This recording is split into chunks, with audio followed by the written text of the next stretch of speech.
Okay, this came out in 1993. This was a rebrand of Puyo Puyo, which came out for the Sega Genesis in Japan in 1991. And what it is it's a puzzle game, match 3 puzzle game. Puyo Puyo, only Sonicified.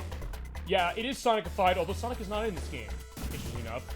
And also, this is the only Sonic game I'm aware of that I think is based... Oh no, it's the only Sonic game I know of, unless I'm missing one, that got released anyway. It's based off one of the Sonic cartoons. In this case, it's based off of The Adventures of Sonic the Hedgehog, so we're gonna have The Adventures of Sonic the Hedgehog memeing going on like crazy in this, including as we get the opening cutscene, which I'm gonna let play, going as Robotnik is telling of his evil dream, which is to rid music of Mobius and fun forever. Basically what he's doing is he's taking these bean characters and turning them into robots. And so it's his latest invention. Of course, there we have, you know, Scratch and Grounder from the cartoon. Although Grounder was in Sonic 2, so there is that. And so he's taking all the creatures in Beanville and turning them into robot slaves to serve his evil purposes. And so he wants them to bring me those beans. And so they just fade out of existence, and there we go. So yeah, we're going to be getting this Adventures of Sonic the Hedgehog stuff going up in here like crazy. I'll definitely bring that up when we run into Robotnik, because we're not going to be running into Sonic, so I mean, well, I guess to quote the show, that's no good. But yeah, there is no Sonic in this, unfortunately, but we saw him in Fighters, so we got that taken care of. Alright, this is the track demo. They tell you how to play the game, which is match... No, not 3, I was wrong. 4. If you hit the top, you're done.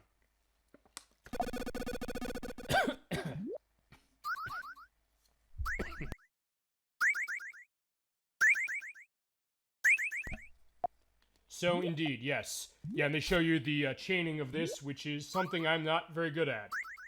I do like this game very much, but I've never been that great at it. So we'll see how this goes. And we'll let this play a little bit, and then when it gets back to the title screen, then we'll start going. And again, you can also tell this is an arcade port because they're showing... Oh, fine. Puyo Puyo is an arcade port. Then this came out. And you can see that because of the joystick and the button. So who's saving the beans then? Actually, you know, you're right. I never really thought about that. You're probably... It might be Sonic then. So, fair enough. I don't know if the manual actually goes into that. Actually, okay, that might give an excuse to pull the manual out of this collection. In fact, you know what? We'll do that. When we're done playing the Genesis version, we'll go look at the manual before we briefly take a look at Mean Bean Machine. But that is a good question, and that's why I love having a chat going on, because they'll ask those questions. We'll have a discussion going, and we'll get the high score table. And then we go back to the Sega logo. I mean, I guess you've got a point. It probably is Sonic if we really think about it, but we're not going to see Sonic feasibly. I mean, we'll assume, though, for the sake of argument, that it is, once the manual proves something different. So what I'm going to do is show one thing, which you press the face buttons on the main screen. They do this jumping, basically jumping around. I hit start, and we're going to start the game. I'm going to also show the exercise mode off, but I'll show that off later, because the music is so good in the exercise mode and in this game in general. Alright, so we're going to have our controls set to left and right. Let's see. Superior level normal, 1 game match, sampling on, and input test is there. I love Puyo Puyo. I do love it too. Again, I'm just not as great as other puzzle games. There's other puzzle games I play I can really be a master, like Tetris Attack, or normal Tetris, or things like that. This one, as try as I might, I tend to not be as great as I wish. But again, feel free, like first or anyone in the chat, to give your memories of Puyo Puyo, whether it's this version, whether it's other releases, of which there actually is a new one now. There is... what's the name of that one?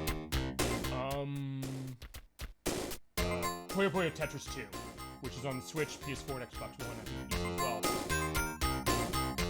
Or feasibly even Kirby's Avalanche, because yeah, Kirby's Avalanche is this game too. And in fact, Nintendo can't re-release Kirby's Avalanche because of that reason. They basically licensed this Puyo Puyo concept from Compile, who developed this, by the way, to control that game. In fact, that's the reason why it never came out on the Wii U Virtual Console, but it was on the Wii's. So yeah, strange that way. But yeah, we have the scenario mode, we have the 2-player mode, and we have the exercise mode. We're going to do the scenario mode first. Alright, now we're starting with each of these stages. Here's Arms the Robot. And I believe these are all based on characters from Adventures of Sonic the Hedgehog. Beans, beans, let me give you a hand, or two. I'll prepare Dr. Robotnik a beautiful bean feast. Just this and the one with Tetris. Okay, so these are the two you have memories. kind of my case too, although weird enough, I didn't grow up playing this. Even though I was a huge Sonic fan, I never actually started playing this game until later. Alright, now you match 4 of these up, but you also want to try and create combinations. And also avoid, you know, when they drop refugee beans on you. Yo! And then so those voiceovers, which I'm going to be getting into like crazy. This one. Here we go. Yeah! Yeah, I'm going to be doing that a lot in this game, even though it has been the little orange bean over there doing yippee! Yeah, I do love that aspect of the voiceover. In fact, to the point where, and here's the other reason we're using this and not another collection, is A, the Game Gear version, and B, because I have the Sega Genesis Classics on Xbox One, and also on Switch as well. The voices are distorted. They really screwed up some aspects of the emulation. It's a little thing, admittingly, but it really bugged me. Like, the yeehaw sounds like, it's like, yeehaw. It's like muffled. I was like, I don't know what they did there. It's not horrible. It's not Sega Smash Pack 2 bad, but yeah, it's not good. Hey, Kirby. Kirby or Kirby? I gotta be honest, that's something I'm not aware of. Explain to me what that is, but again, enlighten me. I appreciate you doing that, so thank you. While we try and get taken care of arms, again, creating change, which is the key to this, but again, it's very hard to set those up sometimes. Especially because every attack that is made by the opponent drops those beans on you. If you get a big enough one, yeah, they're gonna be in trouble. There you go, yeah, yippee. Oh, there we go, yeah, he's done. You usually get like a chain of like 3 or 4 of those. Yeah, he's gone. And you get bonuses for playtime. We're not going to see many of those. Carbuncle, aka Has-Been. Which I just realized something. And explain to me if this is not the case. Here's the next robot guy. I don't remember the name of him, but I just thought something. Is anybody on there in the chat played Sonic Shuffle on the Dreamcast? Because there's an item in that called the Carbuncle. It'll eat itself. It's like a gemstone or something, right? It's an item you can pick up, and it eats everything and then eventually eats itself. Was that a reference to this game? I'm almost wondering if it was. And, again, this is why I love the chat concept of this, because I've been playing that game for 20 years. I never thought to make that connection.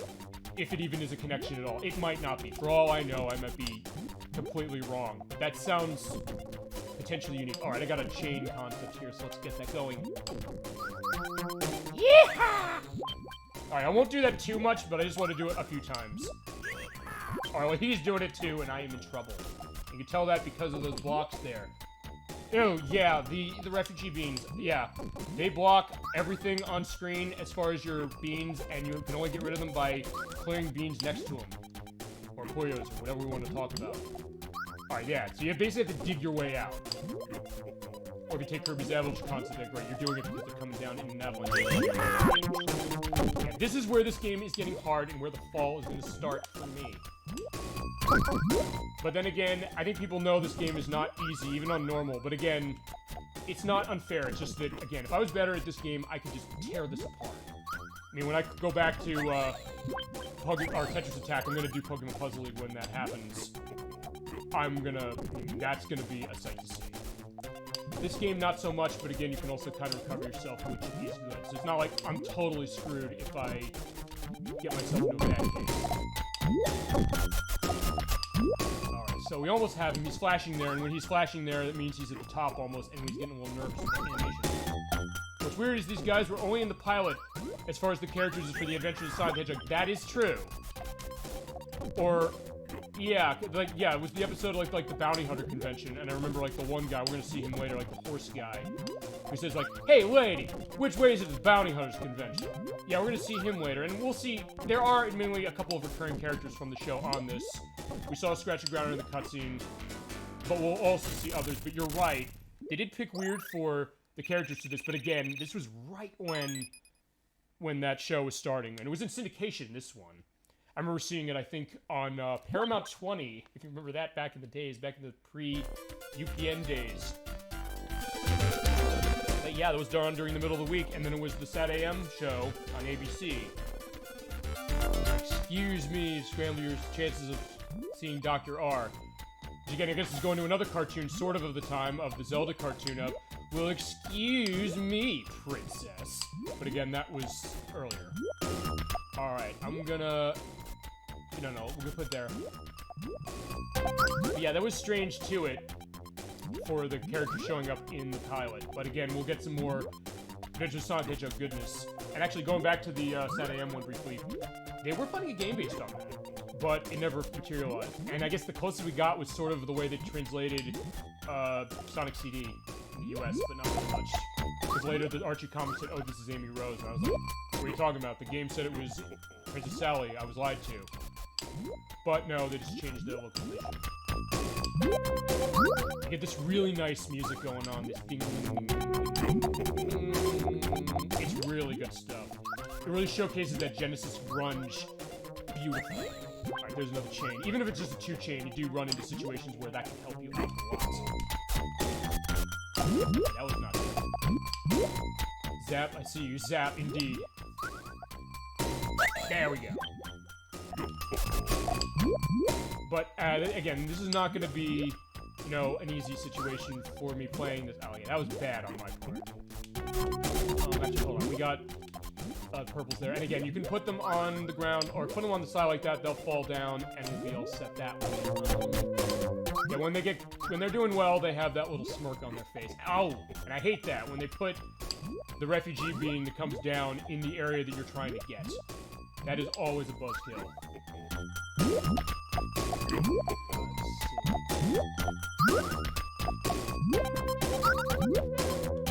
Ow, again. Yeah, that's the part I hate. Even if it's just the one, it always turns into a bad situation. Ugh. Alright, here we go. This is not going well. But then again, I'm not expecting to get out of this one alive easily. Yeah, I'm done. There's no way in hell I'm coming back from this. Yeah. Thankfully, just like with Mean Bean Machine, we do get continues, and you also get a score entry. We get 5th place in this case. Then again, this does not save data, so you're not going to get much use of that. And you do get to continue. I'm going to continue, but I'm going to wait till the end because I want to show what happens when we get near the end.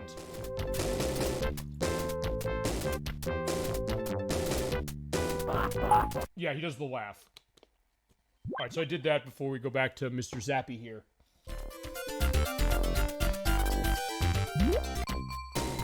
Let's give it a shot. Again, one thing I guess I probably should have mentioned is each of the characters do have their own method of how they'll play. Like, I don't think we saw it long enough on the last stage, like the one robot who's bringing the beans down and going... So it's doing like a bit of a force perspective, and one of the later stages we're going to see is we see them starting by putting the blocks, basically filling up the left and right side, so they have stuff to work out in the middle. Which I guess is a strategy of this game, but again, because I'm not very good at it, I'm not very good at being able to do that. There we go. Yeah, I'll take the little things I can get on this, because again, this game is difficult, and actually, let's get into one other re-release of this. On the Sonic's Ultimate Genesis Collection, this game is available on there. They give you an achievement for that called Yata, which is beating this game in its entirety, and you can kind of exploit that by playing, you know, you can exploit any achievements in that by just putting in the Genesis codes, and it lets you do that, and it still doesn't unlock. This one you can't really do that because you still have to beat the game on its face. And it is the hardest achievement in the game. Anybody I've known who says, like, I don't have a full achievement completion or trophy completion if you have it on the PS3, it's because of that one. And understandably so. I mean, the closest you can get is you can basically put the password and go to the last boss, but you still have to beat the last boss. It's really, really difficult. Don't worry having this much trouble with the Zappy robot here. That's going to be... Yeah, it's going to be fun seeing that. That's where the playtime is going to be extended out. Alright, while I'm going through this, I guess chat, let me know other things you're thinking as far as what you're seeing in other aspects of Puyo games, other puzzle games in general, other Sega puzzle games, the Sonic the Hedgehog animated series, including this one, which we'll definitely get into more on that as we go along. I think we're going to get some of the more familiar characters. There.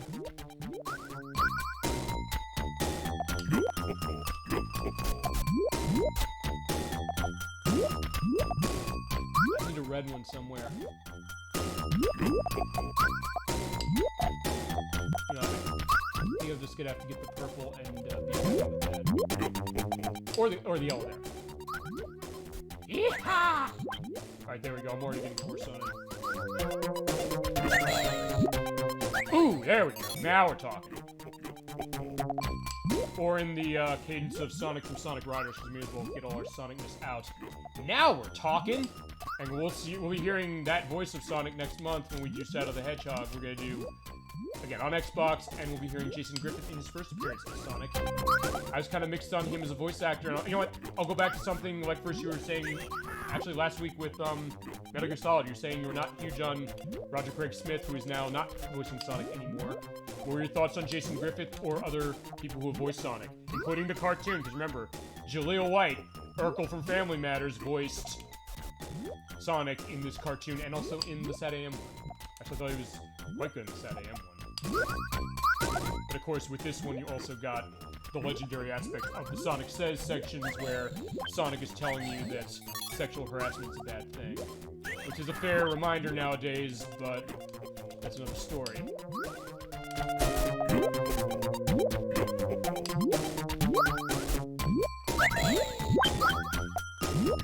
Okay, so yeah, we're getting faster, but I think he's gonna be done. We're gonna be getting him out of the way. Feasibly. Unless he has a reversal of fortune, which unfortunately can... I say unfortunately in this game can happen because I'm sometimes bad at taking advantage of stuff like that. But he's at the top. We should be able to take care of it. Alright. So...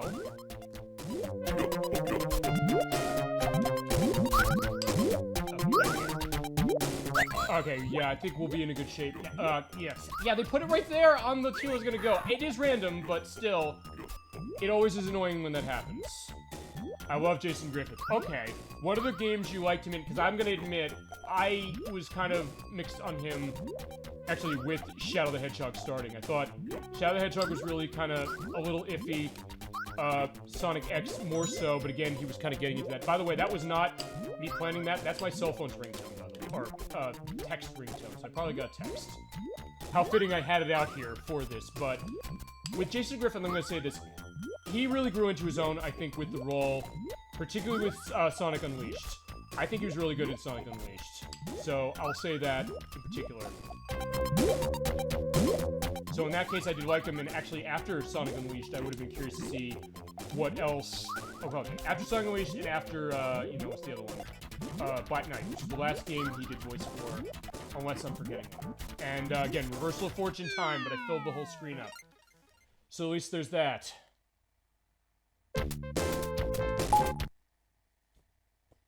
I guess then, question then, if you're not a fan of, or, I guess, with Roger Craig Smith gone, as far as Sonic, I mean, with him, I think he probably played into, like, the smart alecky concept that Sonic was about, but maybe potentially too much. I would say, I think, and again, this maybe goes into what I was saying with Sonic, Lost World. That game, the entire game had, like, a massive attitude problem, or a tonal problem, to me. So, that might have had something to do with it. But again, I thought maybe the idea is that... I guess I can understand this perspective with not liking Roger Craig Smith. It was maybe more one note than some of the other ones. Even like with, because we were quoting, Ryan Drummond from, Sonic Adventure 2 when we were doing Fighters. In that case, you kind of had those smaller areas. Like, in fact, one of the things in that fight we were mentioning, if that game had idle animation voiceovers, which I always loved that. And, like, he would say, in a kind of a sort of calm voice saying, like, well, gotta keep going. Along with kind of the more, you know, energetic lines. So there's a little more variety to him as far as how he intoned with character, whereas with Roger Craig Smith, you didn't get that as much. And you sort of got that with Griffith, again, more in, again, with Sonic Unleashed in particular. Because, again, they also varied that with the Werehog voice. Of course, him realizing the Werehog voice where, again, he's either doing like, so when the sun goes down, I turn into this? Or, of course, my favorite was the dying sound when he falls into a pit, which is specific for the American version, and I love it for it, which is the... Ah! I do love that so much. And I'm sorry if I deafened you out there, but it had to be done at full force. Okay, good. They did not put the purples down there, so we're all set. Actually, in a lot of ways, this is actually a pretty good game to talk over because I can just kind of focus on what I'm doing a little, but also have some time in between to just do random shit. And that's what this show is all about, and that's what I love about it. I love about doing it, I should say. And of course, without an audience, there would be no reason. So that's where you guys come in, and I appreciate that very much.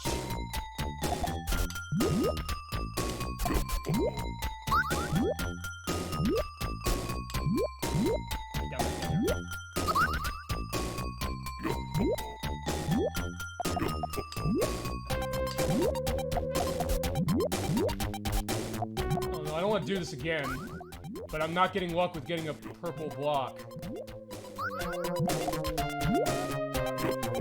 Alright, now I'm getting one after I'm gone with it, and after I'm in a situation where Alright, this might be...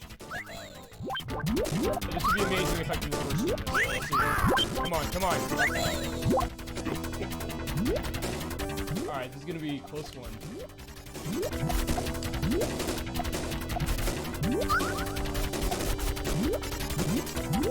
Too bad Jason's got stuck with the Dark Age of Sonic. Yes, I guess so, but then again, he sorta, I guess, in some ways, again, with Unleashed, made the best of it. And again, I think Unleashed is a pretty decent game. Again, when we get to Unleashed, I'm waiting specifically to do Unleashed, because I'm waiting till I get a Series X. Because they fixed the frame rate problems of Unleashed in that. So, that'll be nice to be able to play that game in its full glory.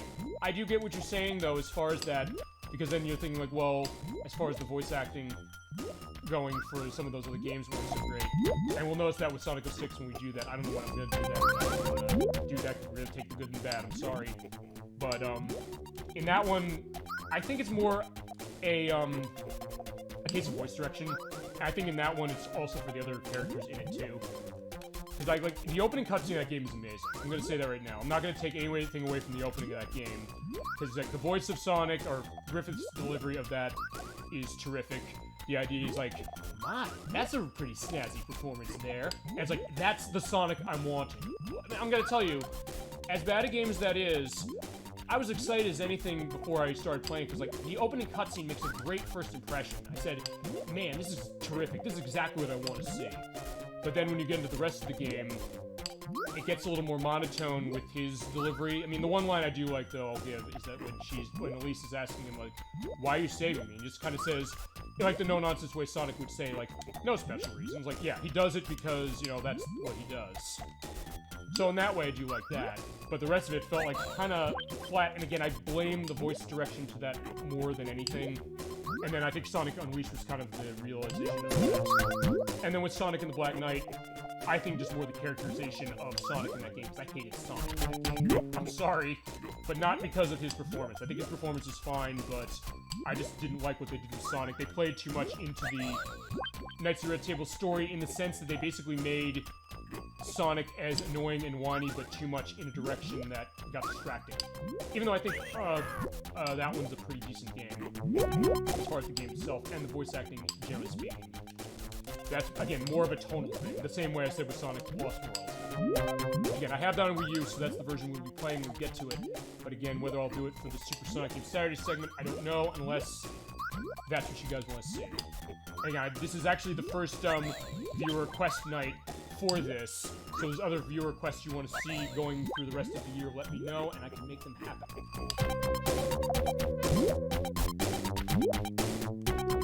Hopefully we can finally get off stage 3. Let's see what I can do. Yeah. Ow. And that's the story of this game. You always... Oh, okay, there we go. That's fine. The story of the game is, again, when you have a refugee being coming down, it's usually on somewhere you need to be. Uh-oh. Although I think when you do... correct me, chat, if I'm wrong on this.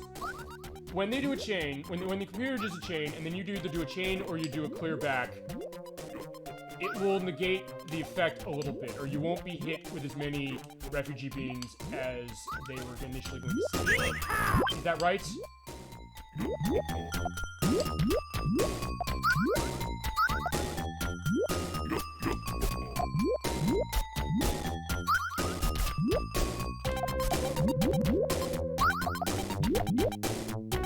he's happy as anything, because he's gonna win again.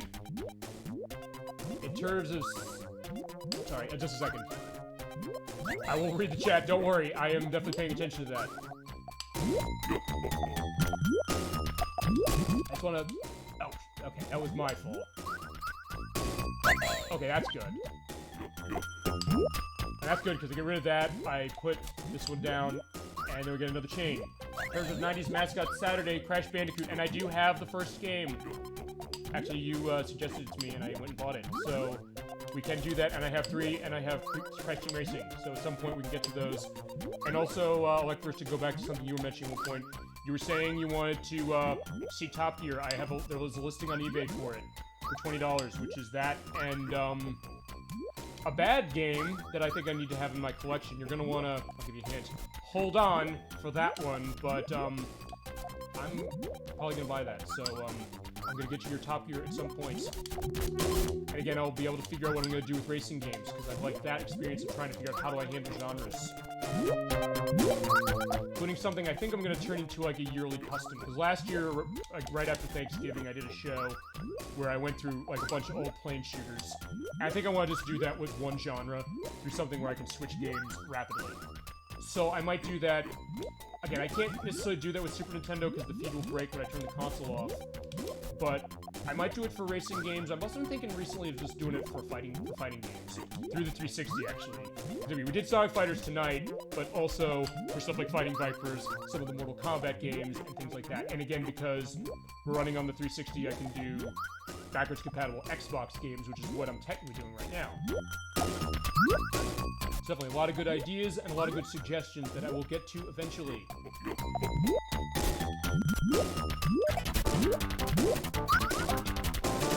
Again, we're in trouble. Again, I'm not good at this game, can you tell? That being said, you're going to get a little bit of a long playthrough going on, and if nothing else, since I'm sort of at the end of being able to describe this game to some degree, at least until we get to another levels and see other characters, it does make the discussion go even better and have more abilities for it to not get boring that way. Because I was realizing that we did Metal Gear Solid last week, and I was constantly dying at Metal Gear Ray. I keep thinking Rex because I'm thinking MGS2. But while I was doing that, I was figuring, how can I make this not boring? Because you could feasibly go away and watch something else. Like, this guy sucks. He's not doing good playing this game. I'm getting bored seeing the same thing over and over again.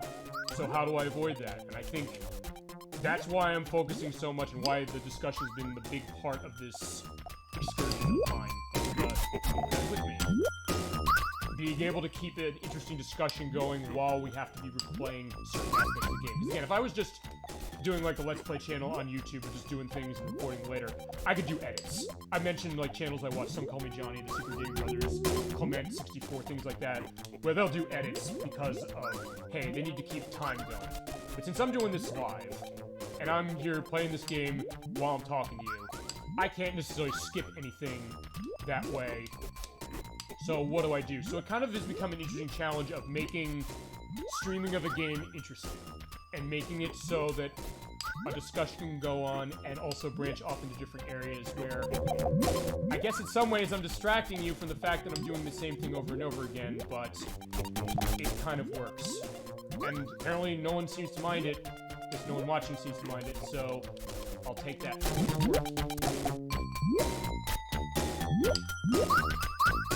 So we're gonna have a set here.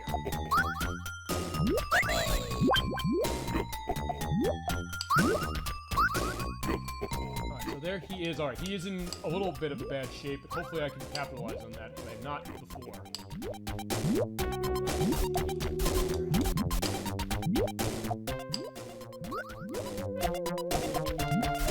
Start there.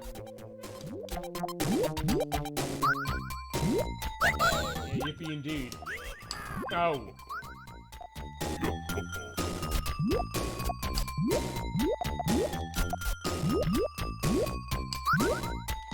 I guess this is also the reason I'm doing the Genesis version only as far as going through the full game, because me doing the Game Gear version all in a row like that would probably be even longer. At that point, I don't know if I could even rationalize that. But again, with Game Gear, we're going to give you a little bit of a taste. Oh no, I knew that was gonna happen. It was gonna go right in that area I needed it, but that helped. Yeah, keep smiling, and now you're not smiling. Ugh, now you're yeehaing. Alright. See, I love that sound, I love saying it, but I also hate being on the receiving end of it.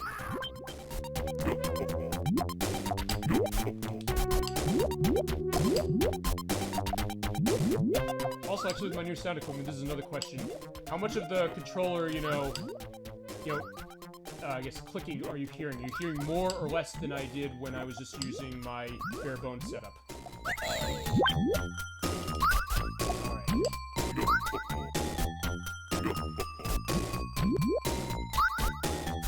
Here we go, right here.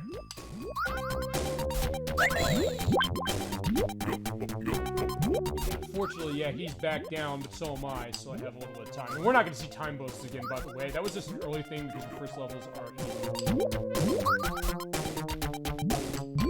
You have a lot of refugee beams on the sides. I'm going to get free as the game goes. Because the idea is that they're being turned into the robots, and when I get hit, they're being launched down. So by me freeing them, I free them from the actual pieces themselves, but then for this, I also free them, and, again.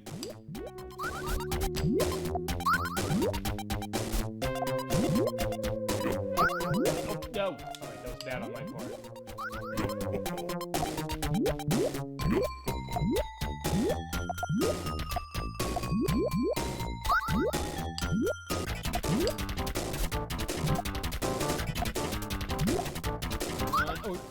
I was gonna say, yeah, I should have waited.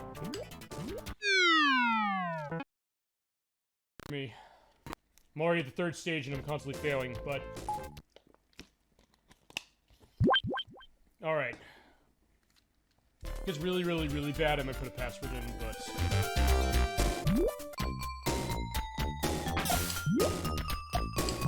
But again, it goes to show that this is not a puzzle game of my expertise, although I definitely like it.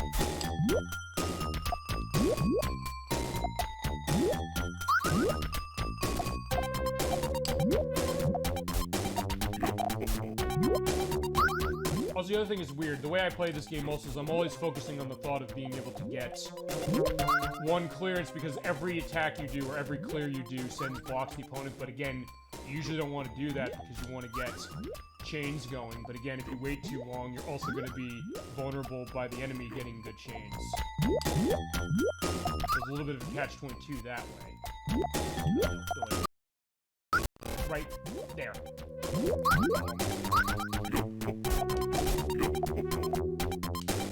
No.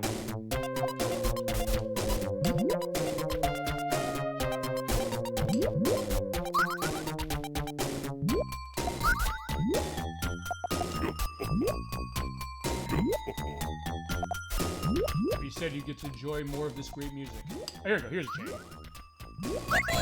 There's another one. Okay, there you go. Yeah, you want to get at least 3 or more, because then you drop those right down.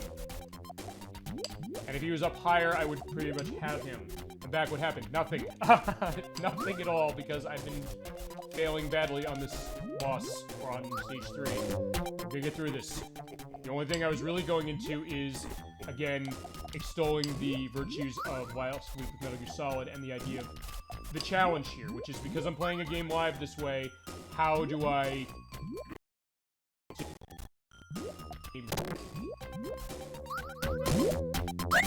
There we go, there's a little bit more, but again, he gave me a chain that way, so it's going to be...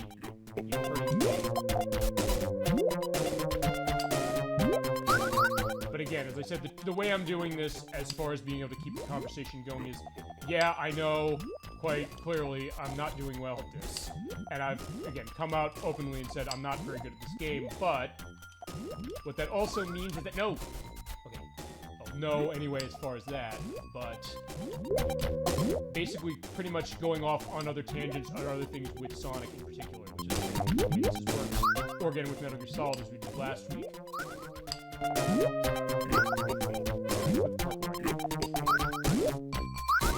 There we go.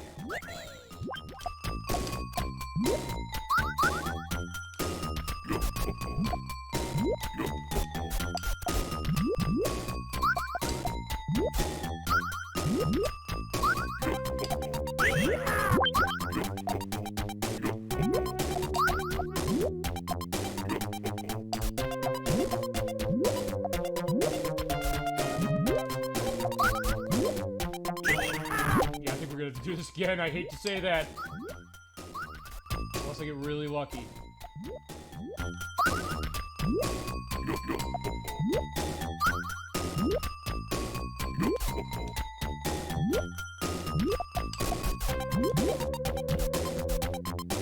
Ow. I thought I could at least get off to the side, but unfortunately no.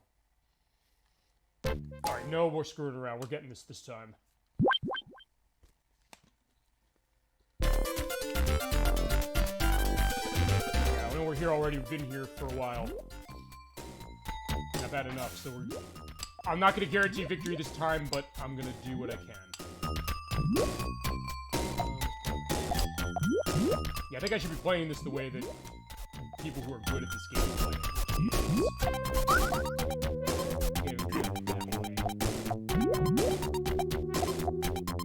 Yeah, I want to hold off on that because I want to set up the purple there.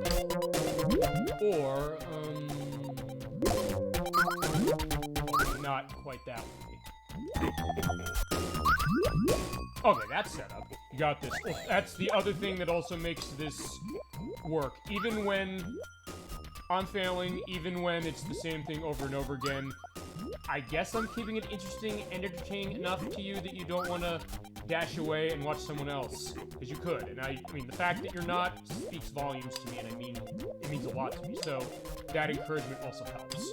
And again, in a more, you know, I don't know if this is the right way to put it, intimate setting or smaller setting, right? I've been told, like, hey, do you want to have thousands of viewers? In fact, we saw... I'm not going to ignore this. I've been ignoring some of the bot situations saying, like, hey, do you want to have 1 million viewers going on your channel? Maybe, but, you know what? That's fine. If I don't, I don't. I don't have a problem with that.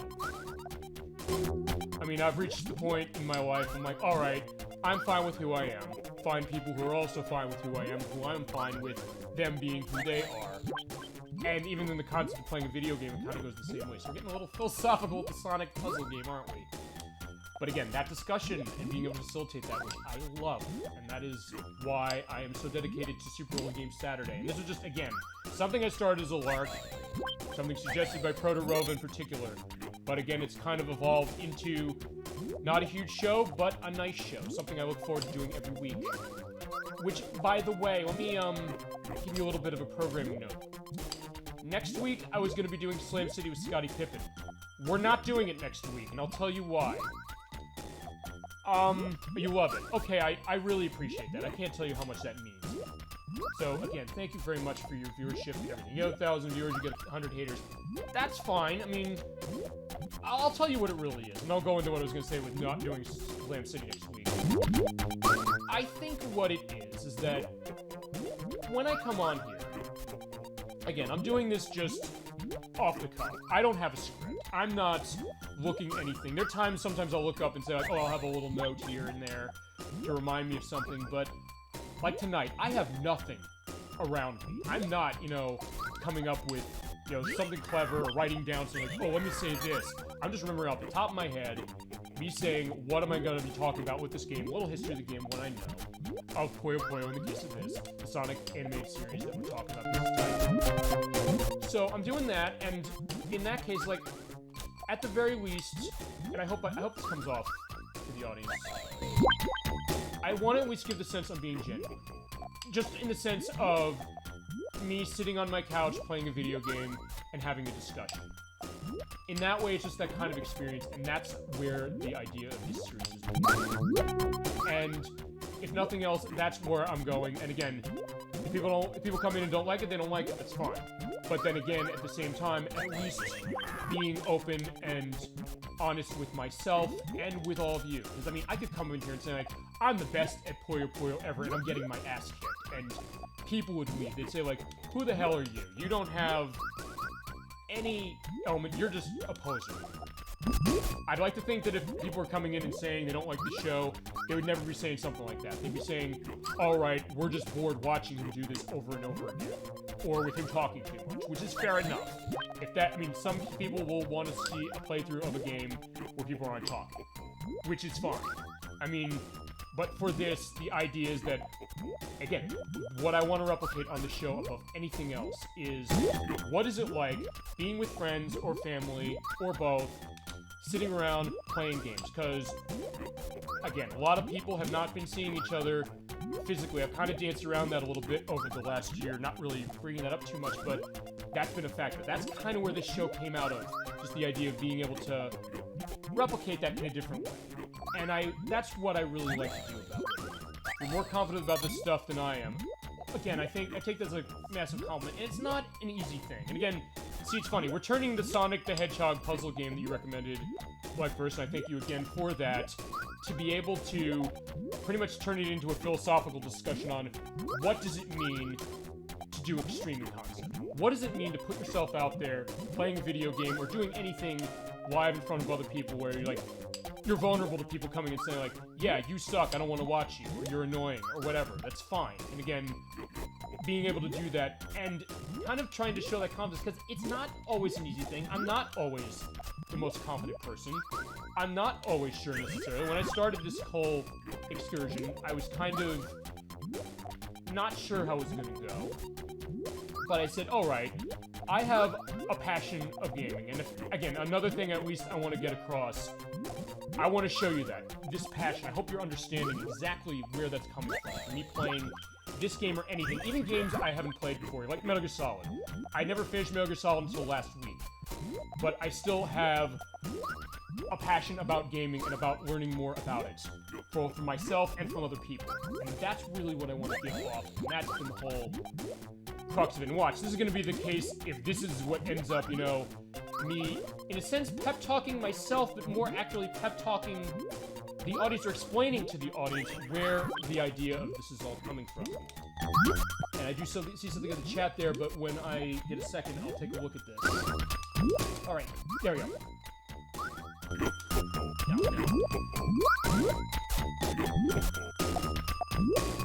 No. Alright, so much for this, for me doing well. But again, what happens then, I may as well get back into the rhythmics of the game here.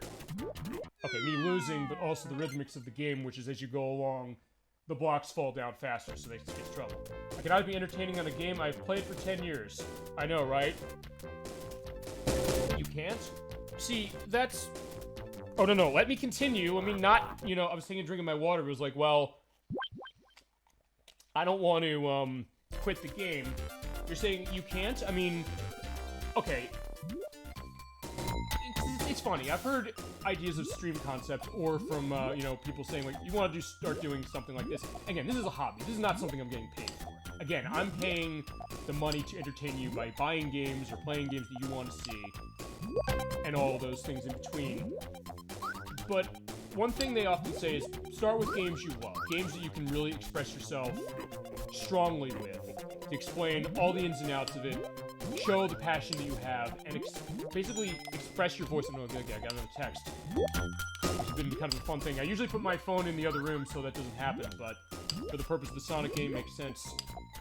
I would think then, again, maybe it is also, as you're saying, the idea of whether you're not or are feeling confident about going out and discussing something like this, which is being able to remember all of the things you might have to say. Because it's that idea of, I may as well go into this too. Like when I was in college, one of the first classes I needed to take, which was an elective, it was something that I needed for my major, was, I guess, principles of speech giving. And the idea of, that being a nervous case. I mean, you're always going to go up there. There's always going to be that nerves of, I'm going to screw up. I'm not going to remember something. I'm going to stutter. I'm going to whatever it is. And the idea of putting yourself and trying to get over that, like the stage fright concept. What is it that, can get you over that? In some cases, usually it's kind of, the way they say is the easy way to do it, and it certainly worked in my case when I was doing it for that, was smaller settings. Which is like this, for example. Actually, I remember I was practicing a speech for that class. I was doing my laundry, and I was like, it was like midnight. It's separated out far enough from the dorm I was in that I could, speak out and give my points as I was going along.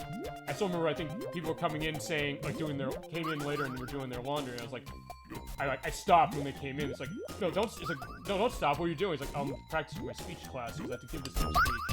And they said, oh, great, we want to have a, why don't you give it with us? And I was first a little trepidatious about it, but then I said, okay, fine. And it then came to the point where I think about a couple weeks later, it was like, they saw me on campus and said, hey, how'd the speech go? And it was like, oh, it went great. And I kind of was thanking them for the purpose of that. So basically, I think what I'm saying is that it's more about kind of getting yourself into that comfort zone. Because feasibly, look, if I can do this, if anybody can, if I'm able to do this, I think if anyone out there who wants to do a concept of this, do a stream, talk about games, talk about anything feasibly for a stream concept, you can do it. Again, I think part of that has to do with being able to, you know, have the right encouragement, or again, like me, I know for a fact you can't please everyone, and that's the other thing. I mean, and sometimes it's a hard thing, like, because sometimes criticisms or sometimes attacks, however it is, can sting. I mean, the idea of what is it, that coping mechanism. See, it's weird. We're turning this Sonic game again. I've said this a few times, and also even what I've said with, like some of the tics. I go back to the videos I see, and I'm saying, like, I'm constantly saying, and again, like this, or something else, or this is an interesting situation, or question to chat, although question to chat makes sense because I'm interacting with the chat. But I think what it really is that you kind of, again, get into a comfort zone with it, and when do you get to the point where you can say to yourself, alright, look, I know I can't please everyone, and learning to understand, like, when is that going to bother you, and when is it not. And I guess in my case with this, I'll admit, I guess I've been kind of lucky this way, because I've not necessarily had people who have come in here and said, you're doing a terrible job. I mean, the one case I could think maybe, but I don't know, I think is when I did one of the Rayman games, someone came in and said, oh, this is this guy we rated this past week. I honestly don't know if that was meant as a criticism or not, but again, when I did Rayman, or did the first half of Rayman, I got like 20 people, and they seemed really interested in it the first time, so that might have been me reading too much into it, so I might have been even wrong if that was like intended as a slight. It might not have been. So sometimes you can't tell. I mean, I think, again, you're right. See, again and again, me saying that. I say that all the fucking time, so... But again, I'm getting in... There we go again! Again. And we got it! Perfect. Alright, see, my repetitive nature and me getting philosophical is what got us to get through this boss and get points. Which you usually don't get at this juncture of the game because... Yeah, I'm not very good at this, but again, we finally got him. But our trouble's only beginning. So here's a character we do know probably better from that animated series. Good old Coconuts, who was also in Sonic 2. And he's Dr. Robotnik's favorite robot! I don't know, I can't do a good one. I can't do a good Coconuts. Again, he was in Sonic 2, but then he was in the animated series. And here he is now. And yeah, he's the one who has the strategy of building the walls up on the side. So let's, to quote the show, quit blubbering and help me down for you, would ya? Well, let's, take him down, what do you say? But yeah, so, okay, so yeah, me going philosophical, that I think helped, and also gave an explanation of what this channel is all about. Which I think it's moves past time, with new sound equipment, and hopefully it'll sound better when I go on playback. That'll come through. And again, I could feasibly go into this at other points when either I'm struggling on a game or it calls to explain what the point of the show is. I might do that when my girlfriend gets involved with this, because she wants to join the streams too, because there's games she wants to play. We're going to be doing Mega Man X3, we're going to do Sonic 3, and Sonic & Knuckles technically that way too. So, that idea as well, and I think that'll be the first time for her, because actually I think she was saying to me, she was funding a Kickstarter recently, it was actually of like a streaming device for more modern consoles. Admittingly, the one I have will let me run older stuff. But with her case, it's something otherwise. So we've learned, okay, I'll read that just a second. Right.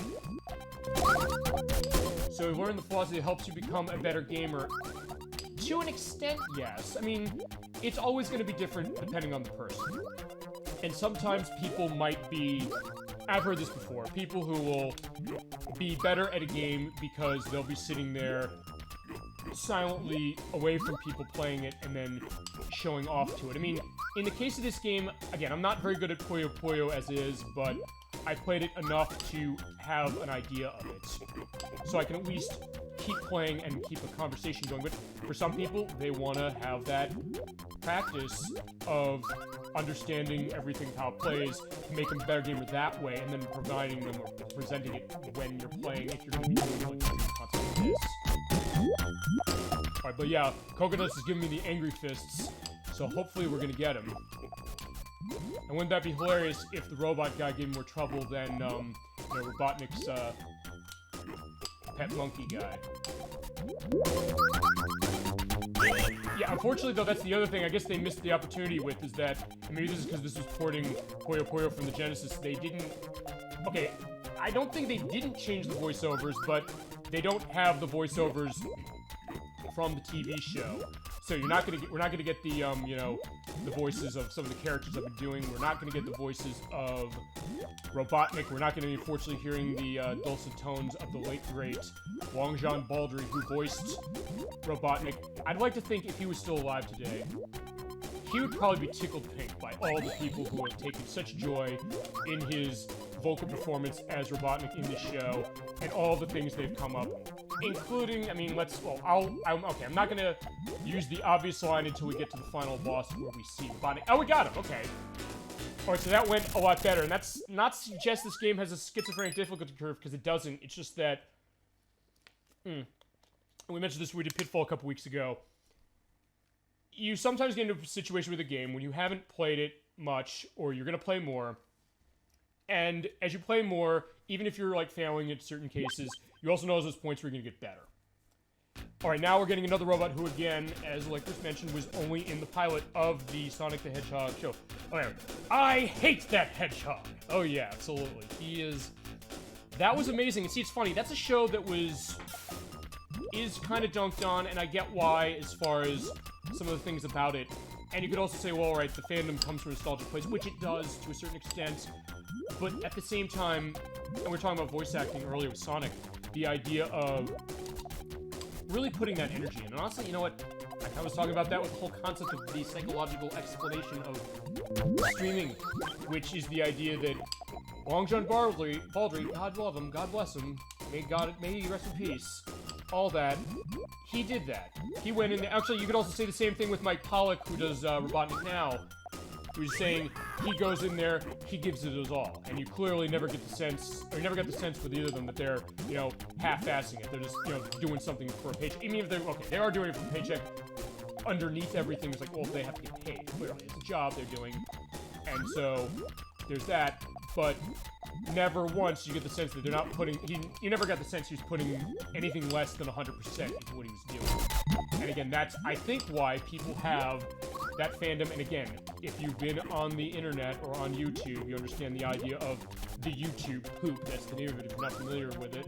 Where people, like, take audio from something, usually from this, sometimes from the CDI Zeldas, mix it, make it sound like they're saying different things, but also play around. Even not necessarily even in vulgar ways. They do it in vulgar ways, but also just because they want to hear him say something different. Like, there's the one who's saying, like, "Why am I seeing you at the abandoned robot factory?" And they rejigger that into saying, like, "Why am I getting your coordinates from the abandoned YMCA?" So it's kind of hilarious that way. Alright, I'm not sure if you have something else to that, or if that's the Robotnik quote. It might be both. Alright, so we got 4th place on the leaderboard. That's better. What's your take on Jim Cummings? Yes, okay. I've mentioned Jim Cummings briefly on this channel before, because we're talking about, and this is one of the streams I'm going to put up on the YouTube site when I get going. I'll probably have an update maybe next week or the week after. I just have to figure out editing the videos and getting stuff going. I mentioned that because I played, for like a sampler of like Flight Shears, I played the Tailspin game on NES. And I mentioned that Jim Cummings, legendary voice actor, voices characters like Winnie the Pooh and Tigger and Dr. Robotnik in the Saturday morning Sonic the Hedgehog series. He took a much more sinister take on Robotnik, which for that show fit. The idea of him talking about Snake and saying, like, "What did you say?" And then there's like, or I think, I'm trying to remember, I think it was the Nostalgia Critic who mentioned this, the idea of him saying, like, you can almost hear him orgasming over every line, but again, the idea of bringing the A game to every vocal performance, or quote Robotnik from that show, but I liked his performance as Robotnik in that show for the kind of darker tone and setting. So I did quite like him in that, and I do quite like him in general, just in regards to the skill he has as a voice actor, but just for a lot of the things that he's done. Oh, and Darkwing Duck has the I am the terror that flaps in the night. And the new Darkwing Duck that's coming out, or either it's out already or it's coming out. It was kind of, they closed the new DuckTales series, which was really good, with the return of Darkwing Duck. And he really brought that voice performance well, or even in movies where he was replacing, for like vocal sequences, famous actors, because in the most famous one is in The Lion King. You have Jeremy Irons, who's voicing Scar in that film. And he kind of speaks through some of the dialogue, but then they brought in Jim Cummings to dub over. And for years, nobody knew that, oh, that's Jim Cummings doing the voice. That's how good he was. Or in Anastasia, where he was covering, or dubbing over, oh, this is gonna be bad. Alright, so I'm gonna die here, but as I'm gonna say, in Anastasia, he was dubbing over Christopher Lloyd, who played the villain in that song, and it sounded amazing, but to the point where you never would necessarily think, oh, that's not Christopher Lloyd. So the idea of him being able to kind of go into certain characters, including characters we'd either seen before, or were characters in a movie like that, or I mentioned like Winnie the Pooh and Tigger, I mean, because after the passing of Sterling Holloway in the 90s, they changed voiceover for Winnie the Pooh, particularly for the New Adventures show, and Paul Winchell, I believe, who voiced Tigger, he was involved for years, and I think he passed away in the 2000s, I believe. And then Jim Cummings came on, and it was one of those cases where, and this is the skill of a voice performance, really is, look, nobody is replaceable. That's clearly the case. That's my philosophy when it comes to things like this. We're never going to forget famous voice work or famous people when they pass away. I mentioned that Long John Baldry. With Sonic, we also have that with Dean Bristow, who voiced Robotnik in the Sonic Adventure games and in Sonic Advance 3, amongst other places before his untimely passing in 2000. You're never going to replace the same people, but especially because people love a franchise or something and they want to see it go on, the executive decision usually is made to keep a character going. And we run in that situation, not happening weirdly with like Black Panther with the passing of Chadwick Boseman. I don't know if they're going to be able to get away with that for long or how that's going to work, but going back to the Winnie the Pooh concept, again, we're never going to forget the original voice work or voice performances. But with Jim Cummings in those examples, that is as close as we can get to having those people that we've lost back. I think that's what gives people's joy. It's also going to be, I guess, I hate to potentially be getting into that sad possibility, but again, when he's no longer with us, what happens then? And we'll basically be saying the same thing again in a weird case of he satisfied that role for a lot of other people, so then who's going to satisfy that role for what contributions he brought? And also in terms of other games, because I believe, I'm trying to think of, Chad, help me out with this one. I'm trying to think of other games that Jim Cummings has been involved in. Actually, no, he was in, he did voice work in Clay Fighter 63 1/3 for the Nintendo 64, and also in Sculptor's Cut, which is the insanely rare rental-only version of that game, which I own, by the way. I bought it for $11 in 2008, and I have a copy of that game, which now goes for about $400. So we can show that game off at some point. He did do voiceover of characters in that game. I think he was, I think he voiced Bad Mr. Frosty, and I think he also voiced, I think it was Sumo Sanda who voiced in that game. At least I think so. There are a lot of famous voice actors in that game. There was Dan Castellaneta from The Simpsons and from Earthworm Jim, and he actually voices Earthworm Jim in that game because he just played the character. There was like Tress MacNeille from Animaniacs and the Rugrats. There was, I'm trying to remember the name of the guy, Rob Paulson, also from Animaniacs. A lot of people from Animaniacs in that game. So, yeah, that was an interesting case of having really famous voice actors in games, but again, as we mentioned with Metal Gear Solid, being able to get other voice actors who then became big names off the back of, like, one work that they might have done, and being an indie game. So, alright, Splatterhouse for the Xbox 360 and PlayStation 3, yeah. Jim Cummings voiced the mask in that game, and, okay, that was also... I'll also say this. I have a morbid fascination, I'm not gonna lie, of voice actors or actresses who are known for playing family-friendly characters going insanely vulgar. If you've ever played Splatterhouse in general, the old versions or the new one, it is a very violent game, but with that remake, or the reimagining, whatever you want to call it, from 2010, the mask is, like, using the F-word constantly, and there's, like, all these, you know, really disturbing lines going on from him.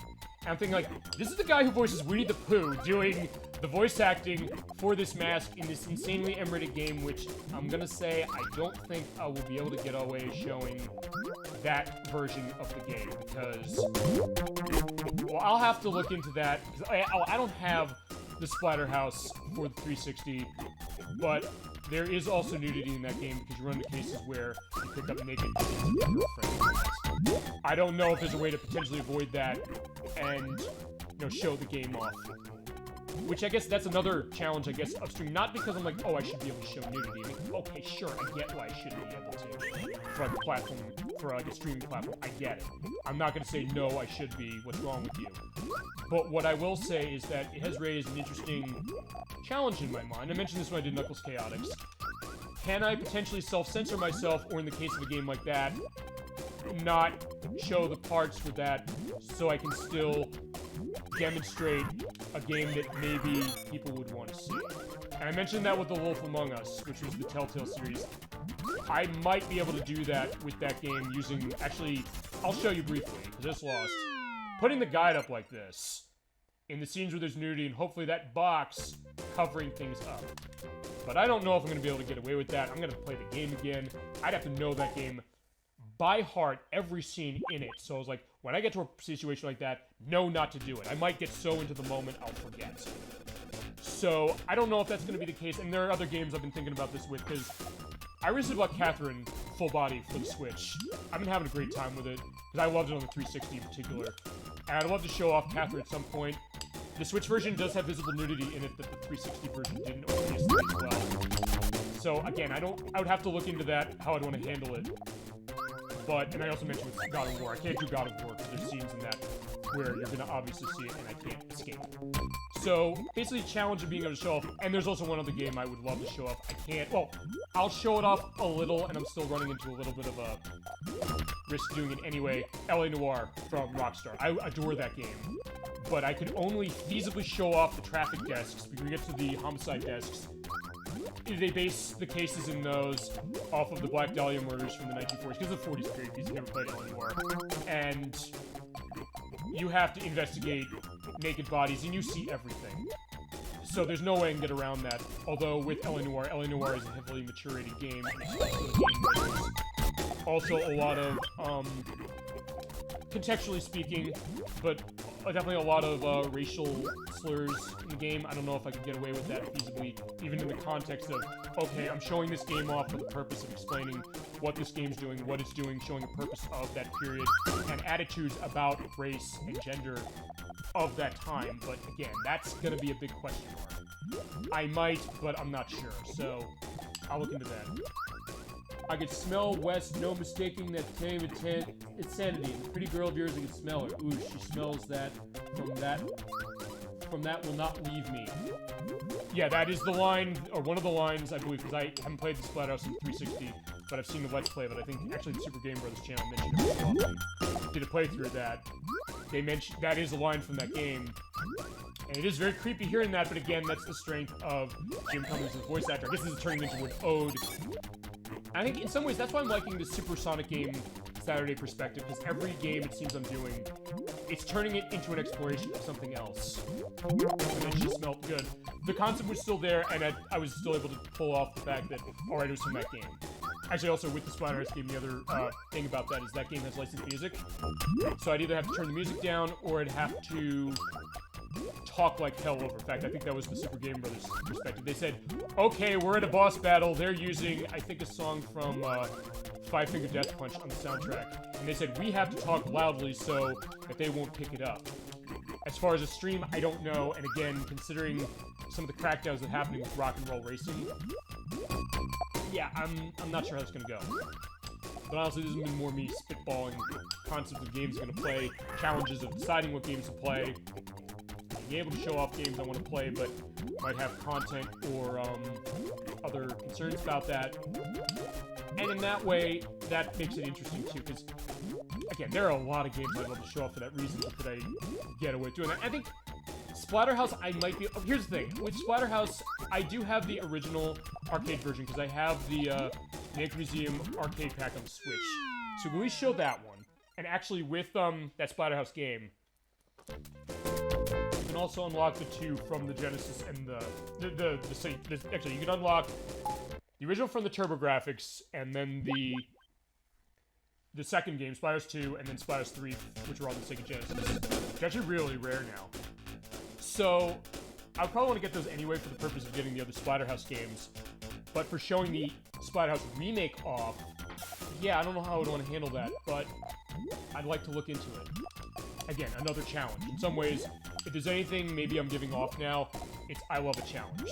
I mean, look, I'm just technically beating my head against the wall trying to beat the enemies here, but it seems like I'm coming up with a good enough cover for it, if you will, based on where the discussion's going and some of the things that are coming up with it. And the fact that everyone in the chat, you must be interested enough in this to want to participate. Again, I thank you very much. And again, for enlightening me to other games you want to see, or other games that you maybe play, because that's the whole point of this, really. Again, I've played with friends and family playing games. What are their experiences if they haven't seen them in a while? Or if I haven't seen them in a while, or if they're friends and I don't know what their experiences are. Like, I think one coworker saying to me, he's not one to play hard games necessarily, but also what his experience with hard games are, and then what would be the hardest games he's ever beat. So kind of going that way too. And something like Splatterhouse too, being able to explain what the background people have with Splatterhouse. Because mine is not much. It's just going in the Splatterhouse tangent, at least. I did not play much of Splatterhouse growing up, not necessarily because my parents were concerned about the content in it, so much as... Well, I think the focus was more on Mortal Kombat as far as that, I guess, was the lightning rod for everything else. But I mostly was focused... In the Genesis days, I was focused on Sonic, which is also weird that I didn't play this until years later. It wasn't actually until... I mentioned I did Pitfall, I got a lot of Sega Genesis games from GameStop in 2000. This was one of the games I picked up in it, because I said, hey, this is the Sonic game I didn't play. Puzzle Sonic, but sure, it's still Sonic all the same. Let's take a look, and I am getting myself destroyed. You know what, I almost just want to hit the top. Yeah, because I would have hit the top anyway. When you get that, bling noise, and you see that, like, red block above you, you're wasted. I'm just gonna say it, unless you're really good at this game. Alright, stage 5. I think there are only about 9 stages, I think. Because we're gonna fight, Scratch and Grounder, of course, because we have to. And we're gonna fight Robotnik, for sure. And then I think there's 2 other robots. And I think that's it. Let's set chain up. Because again, that's the way to win this game. And not doing stupid things like that, which again, I am very capable of doing, or very prone to doing when it comes to this game. I mean, I guess that's also the other idea of, like, how do you handle a concept of this, which is, again, sort of being able to laugh off mistakes or give an explanation as to why it's a mistake without making it seem like it's an excuse. It's like, okay, it's my fault I slipped the controller there, slipping with the movements. Not because the game's screwing me out of it, because of how I'm playing. Again, play that honestly. And also stop saying "and again," but that's never going to happen. Neither is me saying this is an interesting situation or asking questions in chat. But again, I really don't mind that, so I'm not minding it either.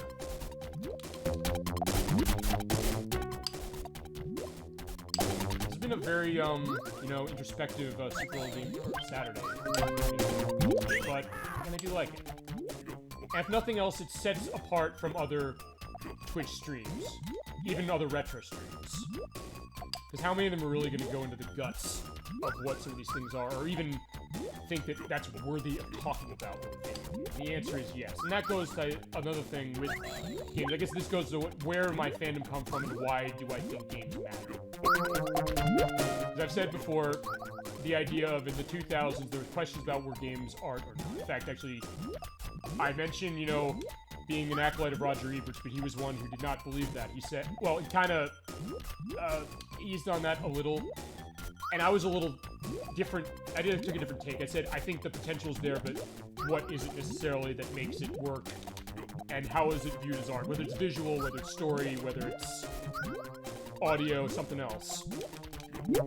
And I think that's kind of where this stream is coming from. The idea of games matter to me, not just as an entertainment medium, which they certainly are, but because in some ways they are kind of a reflection of who we are, like any medium, whether it's books, whether it's movies, whether it's music.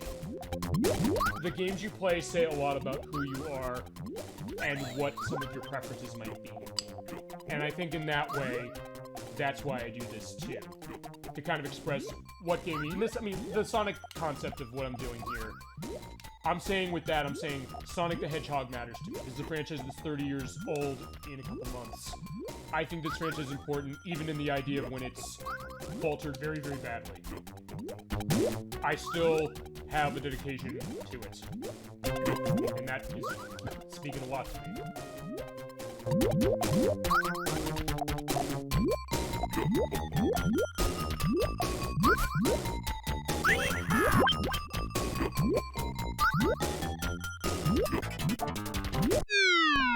Alright, that was also something else I was trying out. The mute. Because I was getting very parched. I was knowing I was going to lose. I needed to have a drink of my water, and I hit that nice mute button, which hopefully it'll sound better than when I mute the live commentary on the stream of the Alright. And again, that's why you have water anytime when you're doing this, because if you're going to be talking as much as I am, or depending on how you look at it, you're not shutting up, and you're going to talk a lot, have water, so you're going to be okay. In some cases, just shut up in my case so I can take care of this robot. I'll sit down.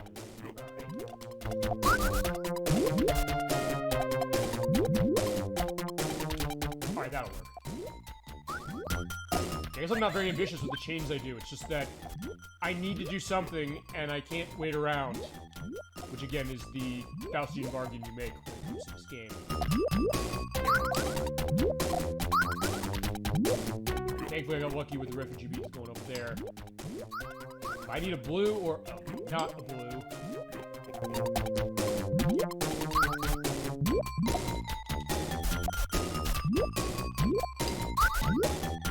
One opportunity often leads to another, and there we have that.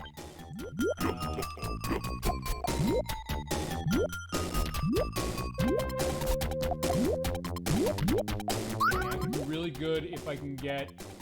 Oh no! I knew that was going to happen. It was going to drop the refugee bean down there. I'm going to be in a bad way. Alright. There we go. This one. And it clears that out in time so I can drop down this. And I think you do get more refugee beans sent down as long as you clear more than 4. There's at least 4, and then it's more. There we go.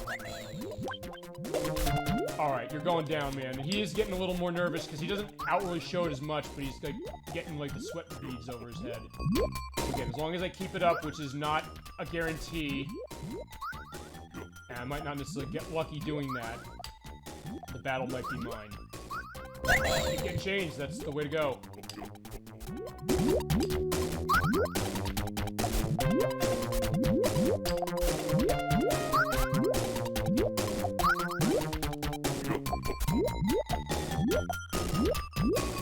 There we go, this might be a good one. If we can blunt a little bit of what he's doing, that can help. But again, he got another one down, and yeah, I'm in trouble. So try and get others in that direction. Now, now we're screwed. Again, I'm sorry, ladies and gentlemen, as far as this, but again, I'm not great at this game. We're gonna get through this game, damn it. I'm not gonna let this defeat me. And we're pretty far as is. I mean, I guess if I get to 10 o'clock and I haven't made any progress in this one level, then I'll take drastic measures, but not until then.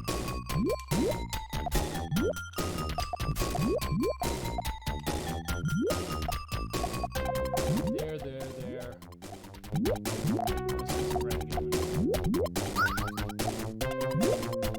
I think this is only the 5th stage. Imagine how bad Robotnik's gonna be if I can't even do this.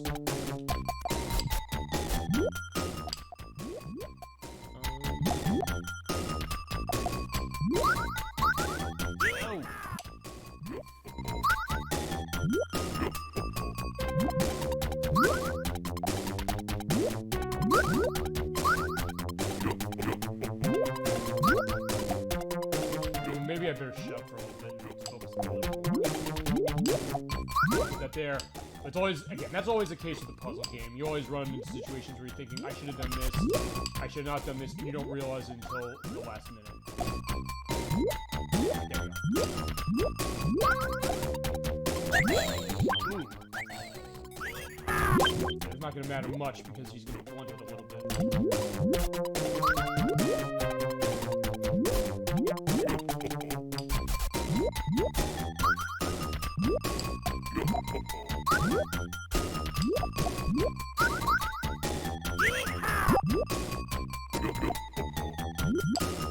Okay, that'll help.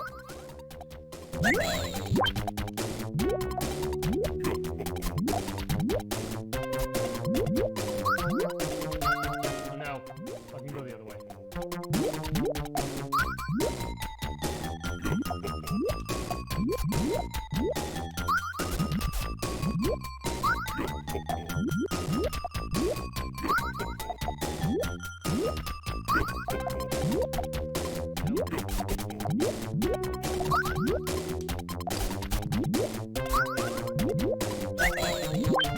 Oh, it would have been perfect to have that purple over there.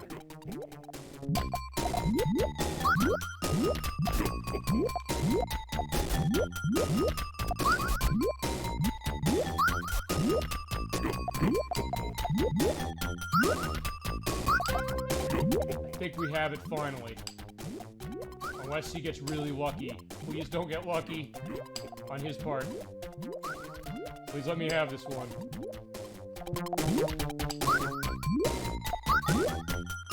Okay, yeah, we got him. Finally. I don't think it took as long as level 3, but still, I was getting a little nervous. And you get passwords after each stage. Alright, so it's 6, 7, 8, 9... I think it's 10. So here's the pig, okay, he's got more sizzle the rash or bacon. Hungry meals on wheels, I'm after, it's you. Alright, there we go. That's how you can tell it was 90s. And yeah, Meals on Wheels still is around, actually. That's how you can tell for sure. But again, if the other levels were as bad as they were for me, again, I'm not going to have a lot of faith going forward at this, but we'll see what happens.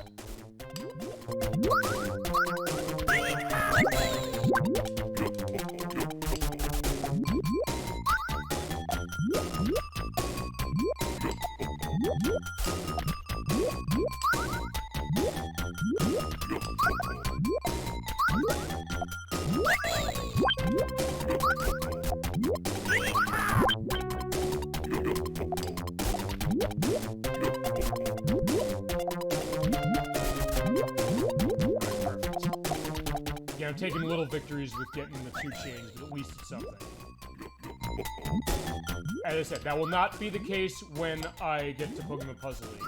Yeah, I've done Tetris Attack technically. I might do Tetris Attack again as far as head to the multiplayer. But when I do Pokemon Puzzle League, Yeah, that will not be happening. I'll get like 13 chains. I'm not gonna... I mean, I'll boast myself on that game. I'm really good at that. So that will be the puzzle game of my expertise.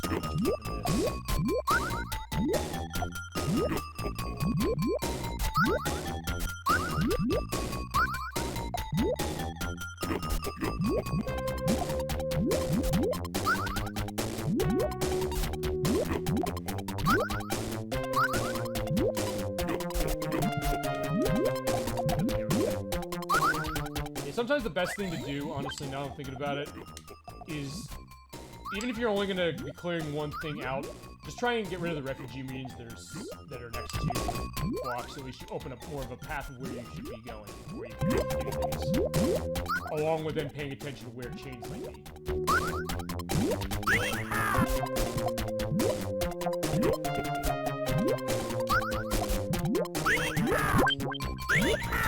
Yeah, I always thought that, talking about funny animations going back to Sonic Fighters, I always thought that was weird as anything. It's like, he's doing that bobbing head thing. It's like, Jesus. He's gonna win, but I'm not gonna go out without a fight.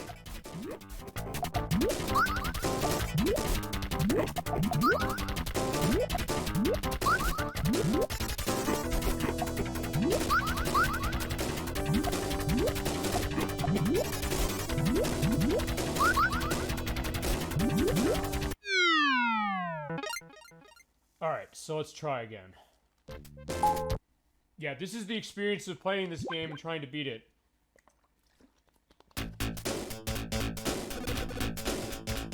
And again, it's also why that Yada achievement or trophy in Sonic's Ultimate Genesis Collection is the hardest, even if you use the password to go to the last boss.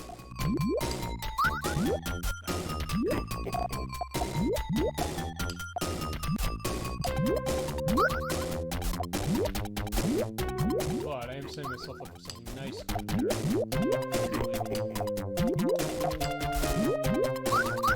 Okay, not quite. Okay, not quite that way.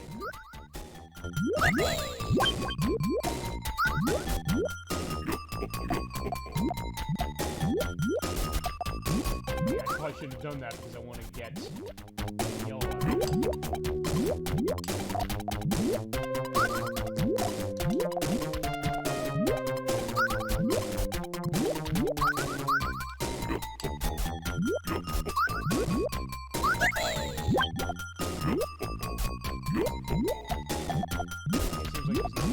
Again, that animation in the center of your enemy will change depending on if they're doing well or not doing well. Yeah, we're seeing this a lot because I'm clearly not doing that well. You know what? I'm just gonna let myself get hit again.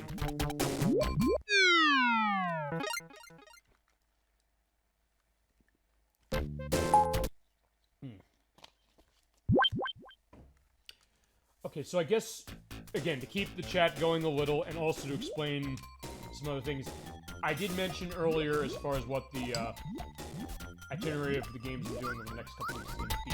Or I mentioned it briefly. I mentioned that I'm not doing Slam City with Scottie Pippen next week, and if you're wondering why, I'll tell you why.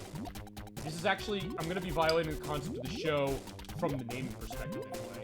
We're doing a newer game. We're going to be doing Super Mario Bros. 35 for the Switch, and the reason we're doing that is because Nintendo is shutting that game down at the end of this month. It was a freebie they gave out, if you're not aware, for the 35th anniversary of Mario. It's for Switch. It's a multiplayer concept of Mario Brothers, or Super Mario Brothers, I should say. That is an online case, and they put it specifically to this, and like all the stuff for the 35th anniversary of Mario, they said, we're gonna stop selling it on March 31st. In the case of this game, it was a freebie. You could download it on the Switch. You can go and get it now, in fact.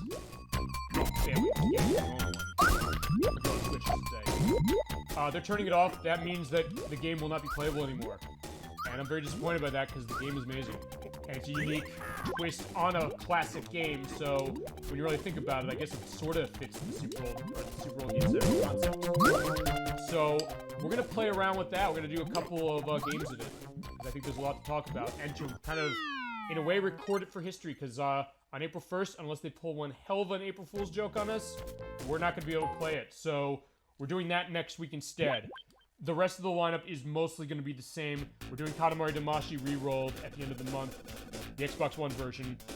The first week of April is where we're going to do Slam City with Scotty Pippen. It kind of fits for April Fool's Day, sort of. And I guess, if you want to get biblical about it, it's also going to be my cross to bear because that is, Holy Saturday. The day after that is Easter. So, at that point, we're going to get religious on us in that way as far as playing a game like that, dealing with that before we have a nice Easter holiday. But, and then the week after that, we'll do Star Fox 64, which I guess would have also fit for Easter as well because of peppy hair, but we'll do that then. And then we're doing Shadow the Hedgehog that week, a week after that, because of, and actually, first I'm glad you asked for Star Fox 64. It worked out perfectly because I then get to go into the reasoning about the path system that Shadow the Hedgehog has, which is a lot like Star Fox 64 in a lot of ways. So I get to show you 1 week of how it's really well done, and another week how it's not. And when we do Star Fox 64, by the way, I'm going to be doing the whole game, every level. We're going to be playing through it 3 times. We're going to be doing, because I thought about how do I want to handle that game, and I was causing that when you're not this chaotic. But here's what I'm going to do. I have a completed save file for it on Nintendo 64. We're going to play it on the actual system. I'm gonna play the game through each of the 3 paths to show off each of the levels. Because of the way the game works, we're gonna have repeat levels in some cases, but we'll get all the original levels that are in it, all the unique levels played. The first playthrough will go on easy. I'm gonna use the expert mode because I do have it unlocked, which is where, if you're not aware, you hit into things once and you lose your wings, which is the worst feeling in the world in that game. We're gonna do it that way for the expert mode, then I'll probably just stick to the normal for the other 2, for the medium path, and then for the hard path. Also, the hard path, I probably want to have some Tylenol on hand, because if you've ever seen me play that game, or heard me play that game, when I get to Area 6 on the expert path, I'm mashing the ever-living hell out of the A button, and, yeah, I don't know how I'm gonna do that, we'll see. And then the week after that, we're doing Shadow the Hedgehog, which I'll have everything set for. I'm doing off-screen work for that one. I just have 3 endings I have to get in order to get the final story, and when we do that, you're going to tell me which paths I'm going to go, and I'm going to do whatever ones you want. Don't think, oh, I'm going to, don't put a limit on yourself. You want to see me do Lost Impact? I'll do Lost Impact. All for you.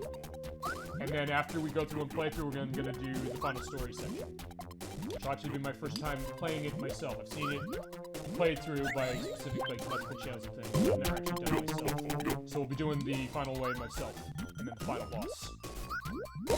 And then sending Black Doom back from whence he came, and I guess canonizing the series with the actual ending, which is gonna totally, spit in the face of the way you guys choose for me to end the game going way forward. But unfortunately, that's how that game works.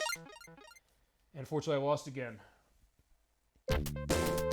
Alright, I do want to continue, but okay, I'm not going to put too much of a limit on this. Only because I'm thinking, well, if I get too late, I might... I'm debating putting in the password for the last boss, I'm not gonna lie. But, we'll see. Again, I'll give it at least till 10 o'clock for that, and because I do also want to show off the Game Gear version very briefly. We're going to look at it very briefly. I'm not playing, given how I've been playing this game, I'm not doing that the whole way. The main reason to show the Game Gear version off is to show the puzzle mode that's unique to it, and show what it did to this game, which it was actually pretty effective. And also I can show you how, for this version, or the port of it in this, they did actually replicate the link cable multiplayer, which you don't always have if you're a Wii U owner and you bought stuff on the Wii U Virtual Console for the 3DS, or for the Game Boy Advance side or the DS side, or if you have a 3DS and you bought stuff on the Virtual Console for that, aside from the Pokemon games, you know the multiplayer was just totally cut out. Which is annoying. I mean, I guess the technical reason is okay, but give Sega credit, they didn't take that when they were porting these games. They put the multiplayer in. That meant replicating the dual screen setup of when you'll see 2 people playing. And for that, I commend them. The result is collection is so great. And I believe, chat, correct me if I'm not right about this, if you've played Sonic Adventure DX on GameCube. Does it also have the 2-player modes for the Game Gear games that had it? Because in Sonic Adventure DX, you can unlock all the Game Gear games of Sonic's that came out. but I don't know if that one had all the multiplayer modes. And Gems Collection is the same way in the GameCube, which does it. Two-player Sonic games are on that, of which...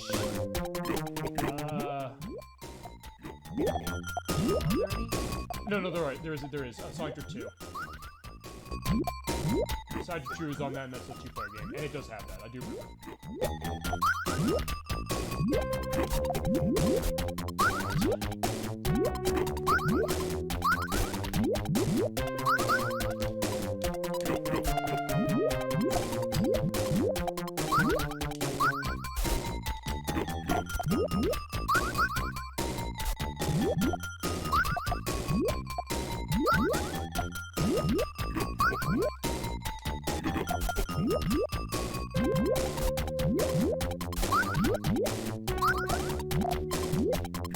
Thankfully, he's not throwing a whole lot at me.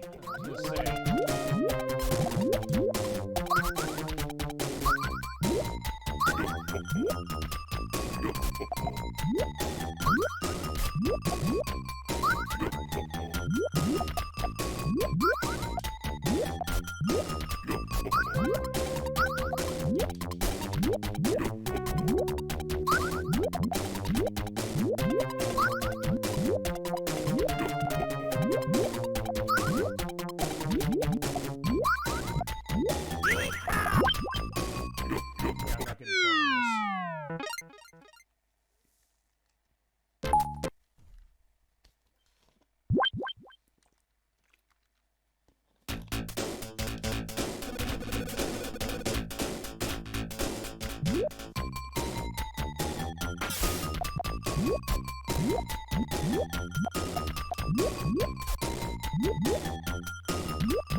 Ironic that the modern Puyo Puyo games are done by Sonic Team. Yes, I would say that, considering that this is the one that... And again, this is the one we got initially. We didn't know it was Puyo Puyo until, I think it was... Or, most obvious, the first one that had, like, the Puyo name to it, I think was... Puyo Pop, which was on the Game Boy Advance. Which I remember was quite well-liked when it came out. And that was the case. It was like, hey, this is Dr. Robotnik's Mean Bean Machine, and then at that point, people were figuring out that, yeah, that was what it was. And yeah, it was unique, also especially going to the modern Puyo game, particularly Puyo Puyo Tetris 2. They put in Sonic the Hedgehog. They actually did the last DLC update, the free DLC update, and they did add Sonic into it. And they did add some songs to it as far as, you know, the stages it is. I personally would have loved it to be like Smash Brothers, where like a million songs of Sonic. And then Smash Brothers have that way. But I think the ones they picked for that game, I know one they put in, only now they put in Sonic. Yeah, surprising, but again, you brought a very interesting point up. We may as well be Sonic, potentially, playing this. Or if we want to really look at it that way, think about it like the bonus stages in Sonic Spinball, where you can see Sonic's hands on the pinball machine flipping the flippers, and you can see his face in like the reflection of the glass. So it's kind of like that then, if you really want to put it that way. I think when they did do that, as far as the music, they did pick a couple. They picked, what was it, Tropical Resort from Sonic Colors. And the patch they put out this past week, I don't remember what they put in as far as the music, but I know there's another one. Actually, I think it was also for Sonic Colors. Or was it? I don't know. Chad, if you know what the last song, or the new song they put into Puyo Puyo Tetris 2 for Sonic is concerned, let me know what it is, because I'm not remembering off the top of my head. I have not bought that game yet. I probably should. I was thinking of buying the first one on the Switch, but then by the time I got around to thinking of getting it, they announced the second one. I said, well, maybe let's get the second one. Sonic did it, so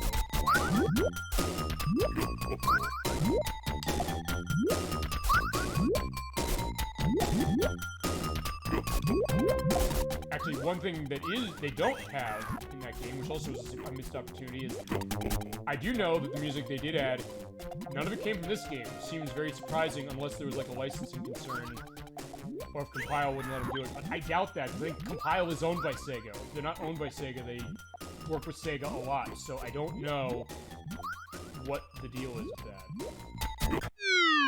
Speaking of 90s references, for all you Seinfeld kiddies out there.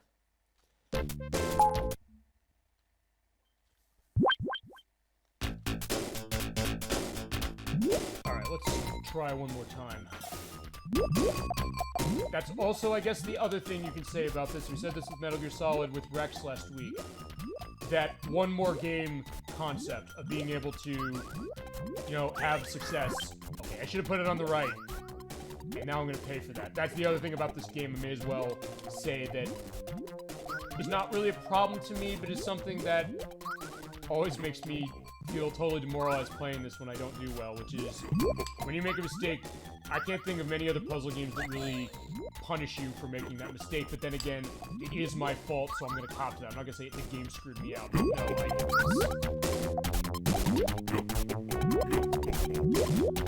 So in that way, it's very specific as far as being able to recover from your mistakes.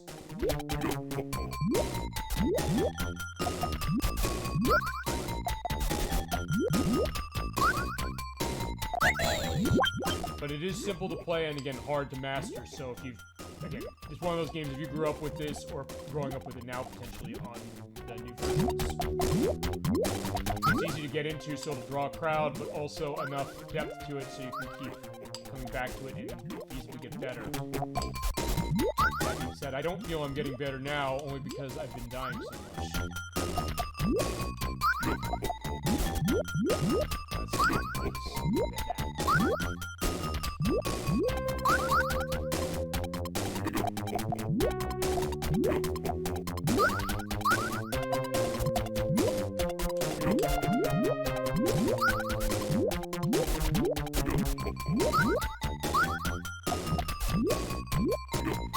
He's not bouncing around anymore, even though his screen has like nothing on it. Alright, there it is.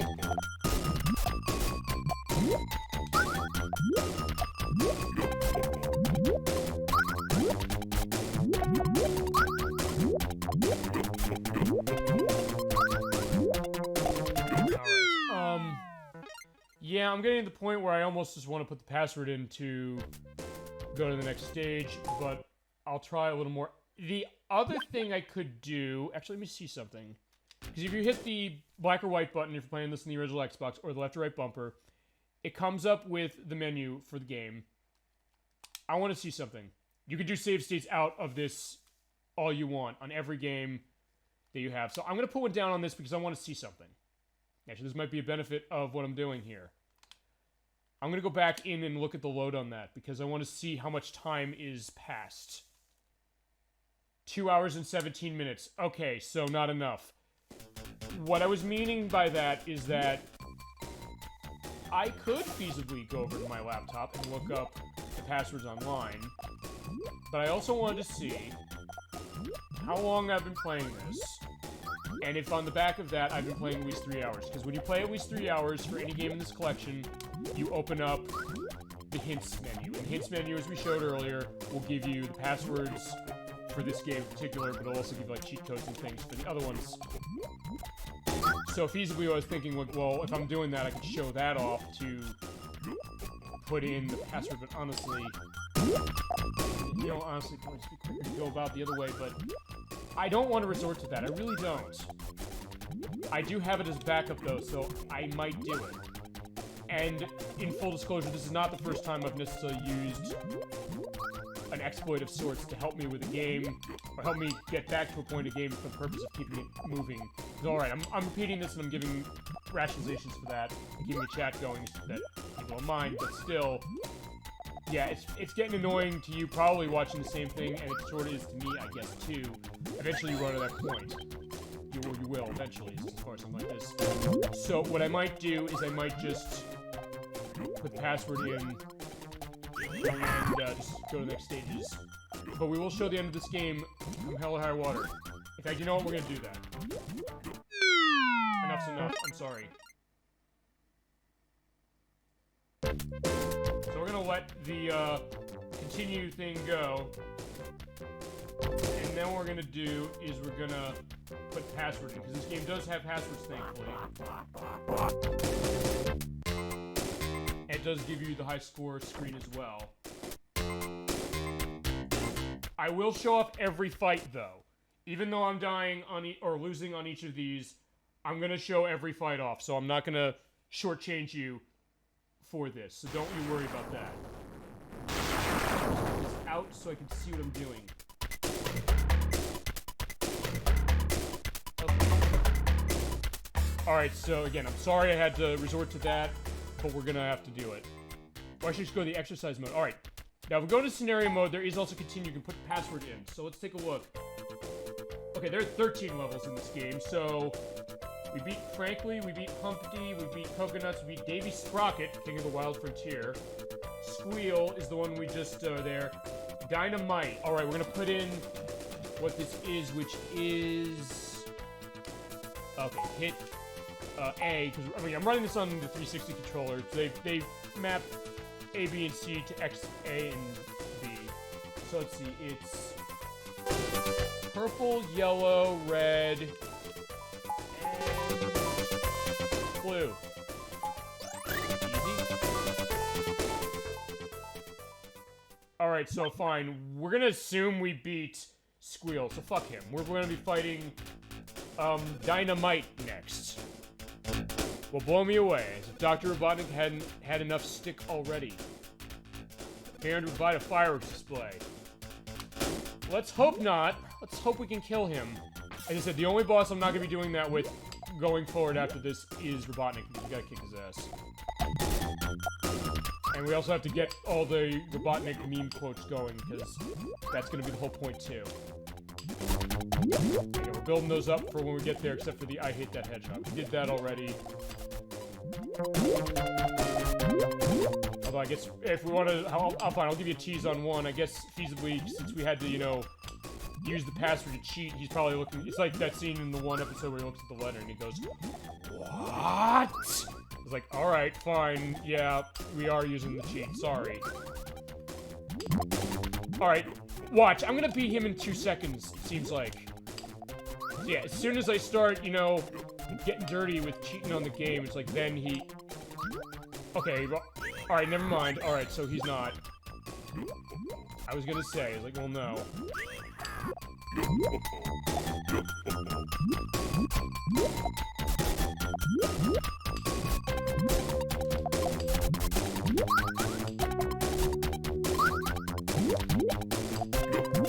Actually, I probably should put that over there. But again, that's always the case, and that's, I guess, I'll ask chat that experience. When it comes to your experience with this game, A, how good are you? Most likely better than me, I'm gonna assume. And B, do you always have that idea when you're playing it where you see what you could and should have done like 2 seconds after you miss something? I'd assume the answer to that is yes, you do, and also when that happens. And that's the other thing you can do. I also should show that off again, doing that rapid spin, because you kind of then don't lock it into place.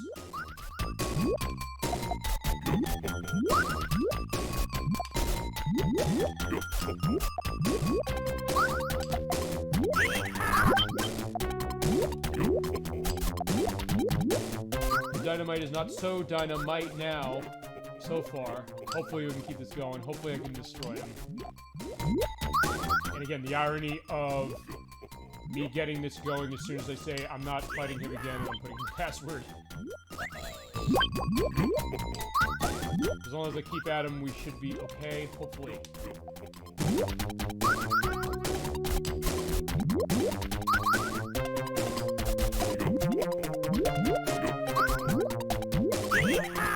Unfortunately, he's recovered.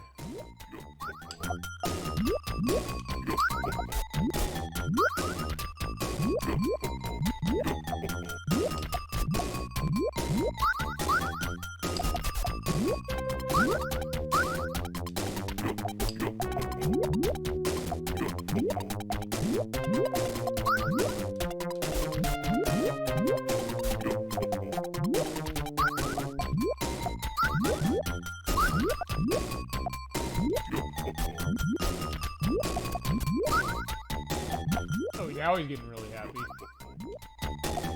Yeah, I forgot what it looks like. It looks really very creepy. But then again, like, I think that's kind of the point. The idea of, you know, the Robotnik robots. You know, especially for this show. If you've never seen the Adventures of Sonic the Hedgehog show, it definitely is very abstract. I almost had one way to redeem myself. But I don't think it's going to happen, and as I said, I'm going to skip the levels, every level that I fail on going forward, except for Robotnik, because I'm going to beat him. But let's see, because we have about halfway through the game. So let's put the next password in. Alright, this is one way to show this game off. But again, it's so damn hard, and I'm not good at Puyo Puyo. So next on the docket is someone who is a little familiar to us. Green, purple. And an H is the has-been.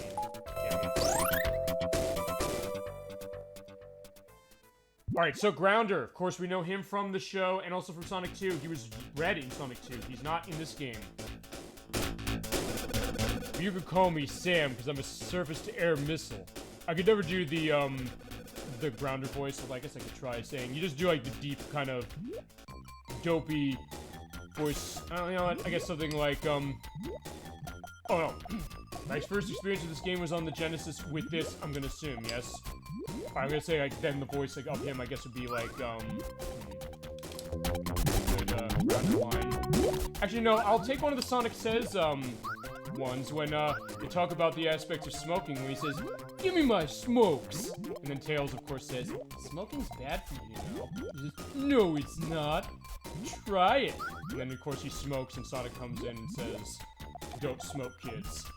Actually, I remember that. I think there was a pretty hilarious like overdub somebody did on YouTube there, where they basically turned Grounder into like a British, punk guy, and, Sonic has, like a metal singer voice, like, deep bass of, like, "Whoa, little bro, what the fuck you doing, I smoke?" And then, like, you have, Grounder saying, just out of nowhere, "Fucking bangin'!" I was like, it's weird, but it's very funny. And again, the idea of people doing funny things with this cartoon. I guess fusing with this game, but yeah, we're, hopefully taking care of Grounder here. Again, he was red in the Genesis game, so I don't know why they changed him to blue, green, however you want to look at it for this game, and then also for the cartoon. And your first experience with this game was on the Genesis. Did you grow up with this then? I may as well get into that, or ask about that. Because again, I didn't, but I played it later, and I didn't know this game existed. I didn't know what it was or play it until about 2001.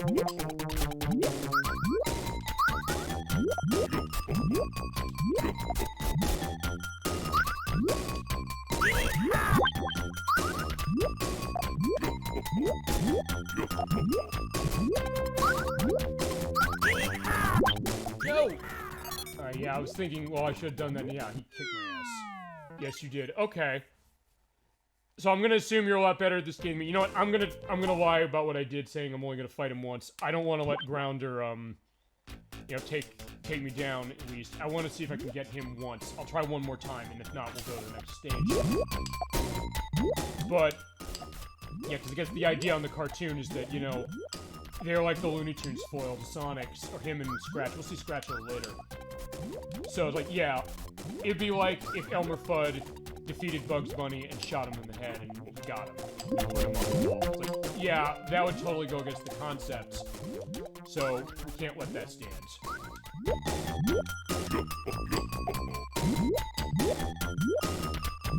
I guess then, like, first to your experience with, I guess, this game, did you have experience with the Adventures of Sonic the Hedgehog, the show, growing up, or feasibly later?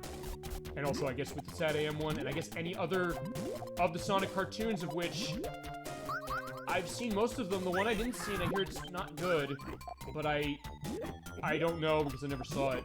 Sonic Underground, because, yeah, it's weird. My girlfriend's also huge in Sonic. Maybe not as huge as I am, but even then, she sees Sonic Underground, and I haven't, so it's kind of a surprise. Oh, no.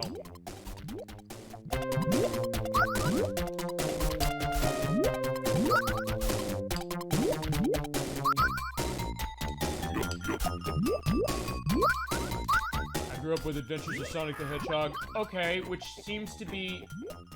That and Sad AM seem to be the two that people associate with the most. Sonic X, not as much. It's weird, because I got to Sonic X later, but I only saw parts of it. And actually, I think the most I kind of watched it was actually a month or so ago when they have most of the series on Netflix. I think they also have... Hulu actually had, they have the Japanese version as well. I hadn't actually gotten around to watching that. I actually got my Hulu subscription mainly just so I could watch Nomad. Yeah, it's the favorite likely to get a bunch of Oscar nominations. And I would think, yeah, it totally deserves it. But in that case, there's also Sonic X as a reason to have Hulu. And Japanese Sonic X really changed a lot. Whereas the other series did not have that problem, and I think we're not going to be beating, yeah, unfortunately, you're gonna have to do that. You know what? I'll do that. The laugh he does, like hoo hoo hoo. It's like too bad that's not in the game. Easily could have, but again, we're gonna skip him. This is not an expert playthrough of this game. There are people who can run through this game, no problem. I'm not, but we're gonna keep this going decently. But next up is a character I kind of know a little more. What is it?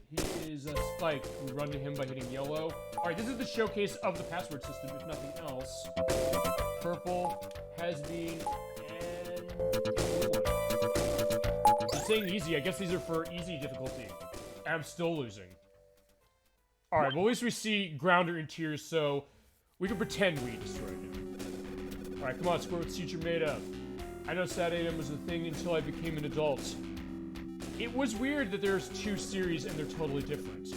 Even for Sonic being popular at the time. It's a surprise. Also, we are getting to a situation now that we're about halfway through the game. If you get a different piece of music, it's the do-do-do-do-do-do-do-do thing.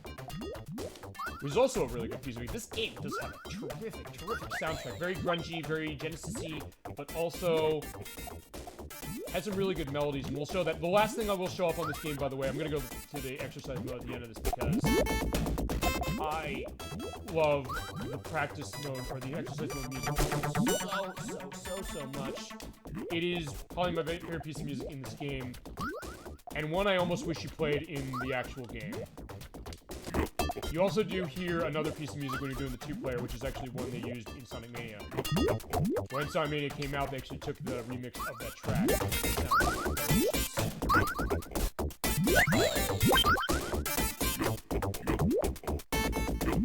Yeah, it's very grungy and very full. As I mentioned that with Pitfall as well. The Genesis, even though it didn't have the sound capabilities that the Super Nintendo had, where you could sound, you know, heavily instrumental with some of the tracks on Super Nintendo for games. On the Genesis, there was this rich bass it had in particular, and their games like this really showed that off. In some cases, it kind of makes it sound a little better. But it's random, or it's weird sometimes to get cases like that. Where does it sound better on Genesis? Where does it sound on Super Nintendo? And in my case, it's mostly a case-by-case situation. We've definitely seen what we do with Room Jim at some point, which I'll do.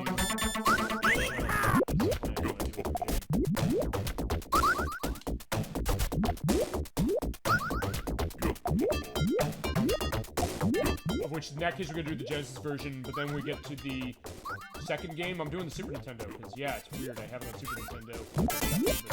First the Genesis.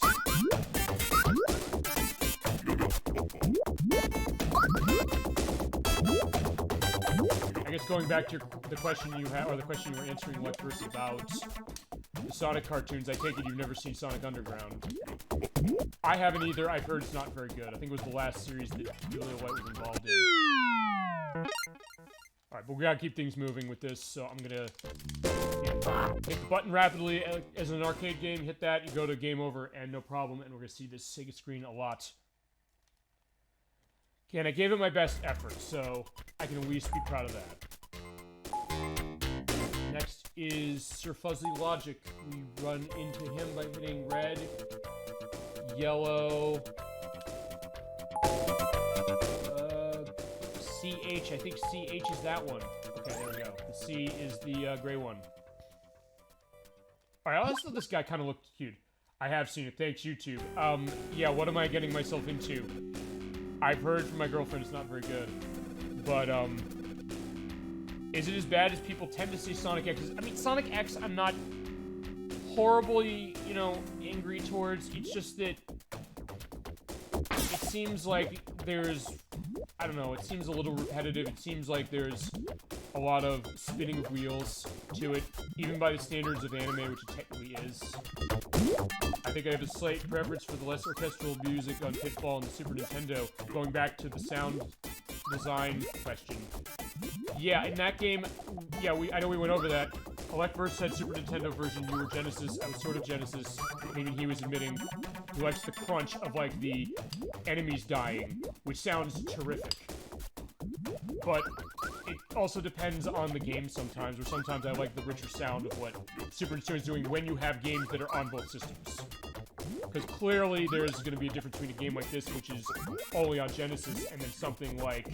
Actually, let's compare it sort of with Genesis and this, because I mentioned Kirby's Avalanche, which is the Puyo game on the Super Nintendo. That sounds...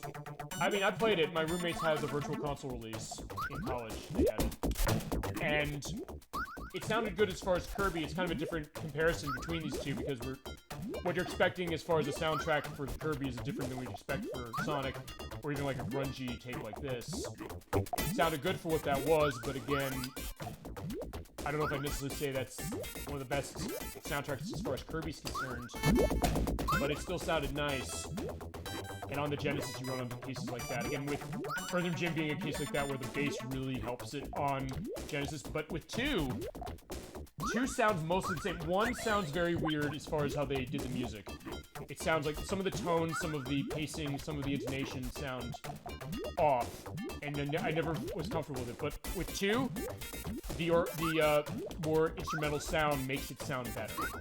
Although in both cases, both of them are completely, you know, thrown by the CD releases, of which Earthworm Jim 1's was on the PC and the Sega CD, and 2's is on the Saturn, the PlayStation outside of the US, and it was also on the PC.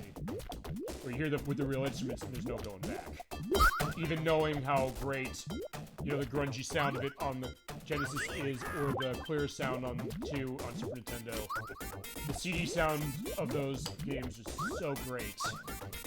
And clearly, I think that's what Tommy Tallarico, who did the music for that game, both of those games, had in mind. Like, he would have used real instruments if he could, so in that case, yeah, he clearly was having a ball running that way. Electronic MIDI music is done well is far better than average modern orchestral music. I'd agree with that to an extent, in that sometimes you hear orchestral music and you think sometimes it might sound the same. Because, alright, you're only basing it on, I guess, it sounds wrong to say basing it on real instruments. Because, like, well, you can't get a different sound out of an instrument based on how things are played. And the answer is, you clearly can. But sometimes you're right. The idea that, especially for classic gaming like this, that kind of rougher sound, and you were going into this when we were talking about Pitfall a few weeks ago, there is something kind of primal and kind of, you know, rich, and I guess for a lack of a better term, crunchy, I guess, of that sound that you do get it clear. It sounds wonderful hearing that, but then because of the way that it was, you know, let's see, it's blue. Okay, I did that wrong. Go back here, blue, and let's see, was this one?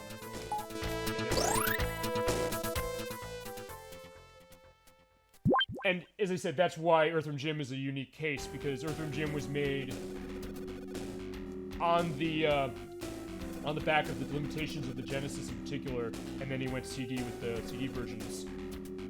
So that was kind of unique with that. All right, here's that guy. This is Dragon Breath. I mentioned him earlier in the first, I think it was the pilot, when, you know, Robotnik was putting together the, what was it, the Supersonic Search and Smash Squad, I think it was. Hopefully I got that right, chat. Correct me if it's something else. But he was asked, he broke into like a bunny woman's house. Not Bunny Rabbit from the Saturday Morning Show, but another character, unnamed, and said, "Hey lady, which way is Bounty Hunters Convention?" And I'm never gonna forget, like, the mashup that someone did on YouTube on that, where they basically said, "Hey lady," and they took, the Tourette's Guy series, which is something that was big in the late 2000s. And I took the one line he said about, "Where's the paper towels?" I thought that was a great addition to that. But again, here he is. We're going to see if we can take care of him and hopefully get him to do the tongue sticking out thing. And then from that, we have only 2 more bosses left. And they're all going to be more familiar faces than this guy. Actually, one other thing I didn't get into, and you know what? I'm going to play this boss again because you're hearing that when the blocks are dropping down. Some of the bosses in this game, or some of the enemies you fight in this game, have deeper sounds from when the blocks come down. I never have different sounds. They do. Which I think is used for the heavy characters for how, you know, strong they are. Maybe it comes across as subconsciously awkward, which makes it more scary as far as the music may be. And there is something to be said about that idea. And the push forward of technology is that, yeah, you have, you know, modern instruments you can use things for, and when is it a case where that potentially becomes a liability, or when focusing on the past where the sound becomes, you know, too easy to do or too much of a cliche. But again, for the best cases, you never ask that question. And I mean, Beam Machine's a case you never ask that question. Pitfall's a question, a game you never ask that question about. And, yeah. So it gets into interesting idea about music theory. See, we cover the gamut on this show. It is a retro gaming show. We talk about the ins and outs. We get into the guts of gaming here. Me and the chat, which again, I appreciate your support. And being able to go into that. Say, like, what are my experiences? What do I think? Everybody's going to get a say somehow on what we're doing here. I love that. Okay, you're getting a say as far as what we're talking about and some aspects of the game. As far as how I'm playing the game, unfortunately, you can't necessarily reach in and, you know, help me do better at the Puyo game, because I can imagine people looking at this and saying, like, God, I can handle this game much better, and I'm not doubting that. I agree 100%. There is another one, at least. And get the sneer. Okay, he's got the sneer going, but I want to get him doing, like, this tongue stick-out thing, which I don't know if I'm going to be able to do. We'll have to do that with Robotnik because we have to kick Robotnik's ass.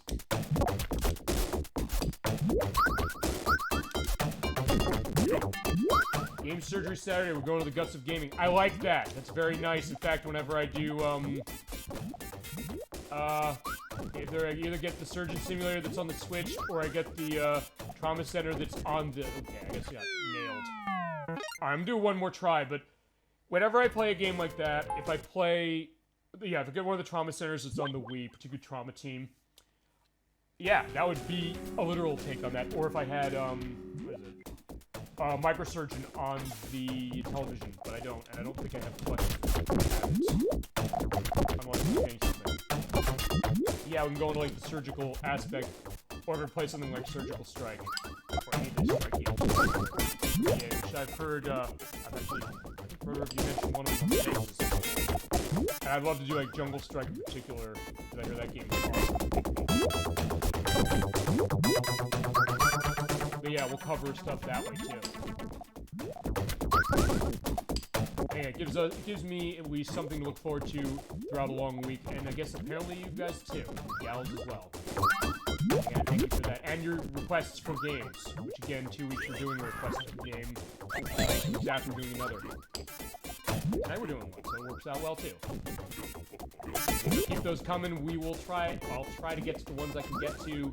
And again, trying to figure out, you know, the logistics for some that seem like they might be potentially dicey. I'm gonna try, damn it. I'm trying to do well on this game and really not.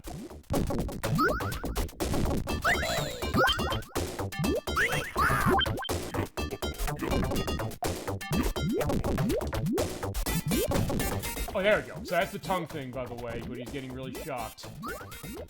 And now it's gone. But yeah, you always did just get to see it, so I'm glad there.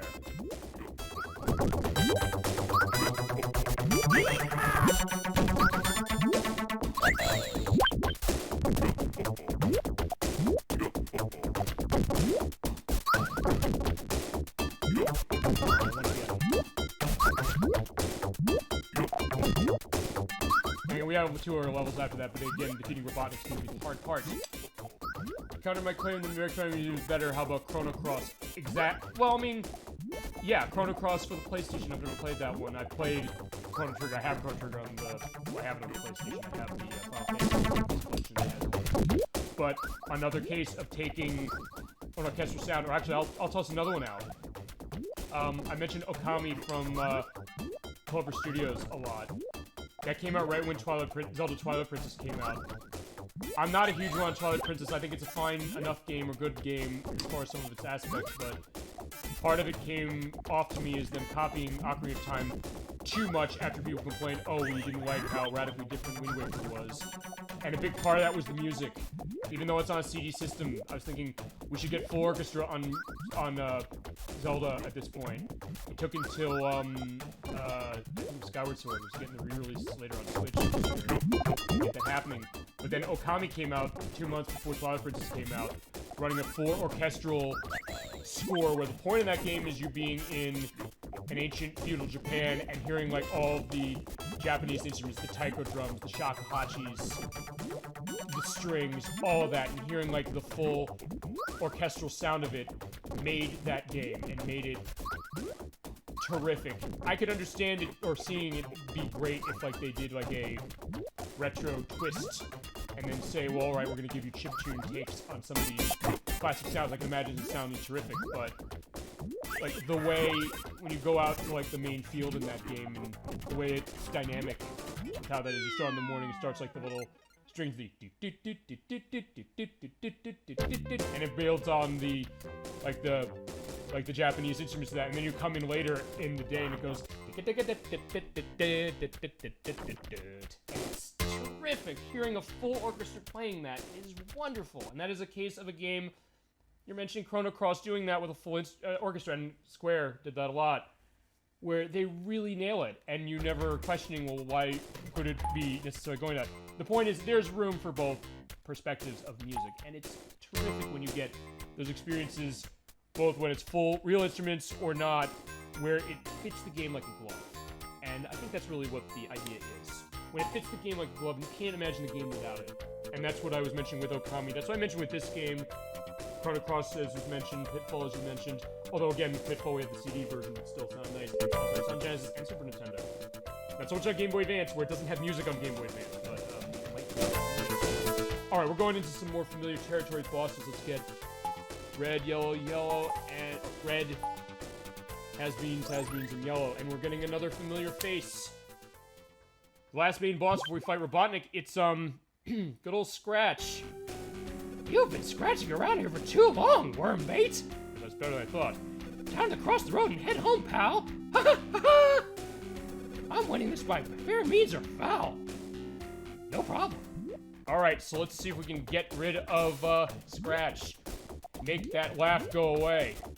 We'll see. I'm amazed I was actually able to do that as well as I've done, especially without having watched that cartoon in so long.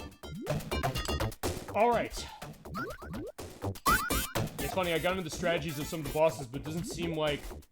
Well, alright, I guess he does, like, quick turns from what I'm noticing. Unless, again, like, first you're the expert of this game in particular. Amongst everyone in the chat, or everybody who's mentioned or contributed to the chat. So, let me know if you know how the behaviors work, if they're different than what I'm saying. Again, I'm going based on what I know of this game, which is a decent amount, but again, I'm not necessarily an expert on this one. I was trying to do the rotation again so I could avoid that, but no. Yeah, again with him with the smile on the face. Again, because he's a major character, we're gonna try and fight him again. And then we go to Robotnik. And Robotnik is where we're gonna spend the rest of our time, and we're gonna fight him till we beat him. So, yeah, buckle up for that one. Especially given how I've been going, and I'm skipping everything else, so... Yeah, everything in this is hard. Wait till we get to Robotnik.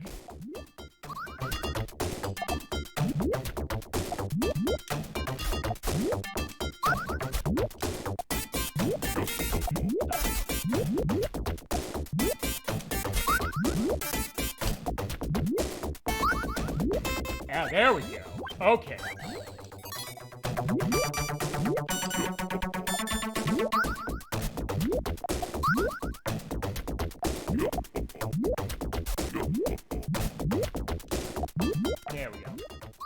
Alright, now we got him somewhere, but again, I think he's gonna recover from this.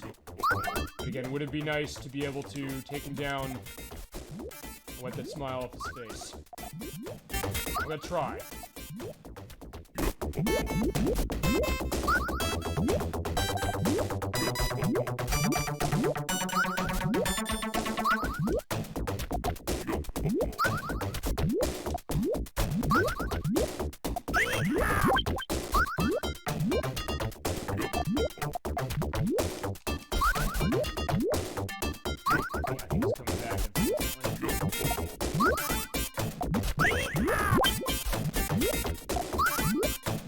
I sort of have him on the ropes for a little bit.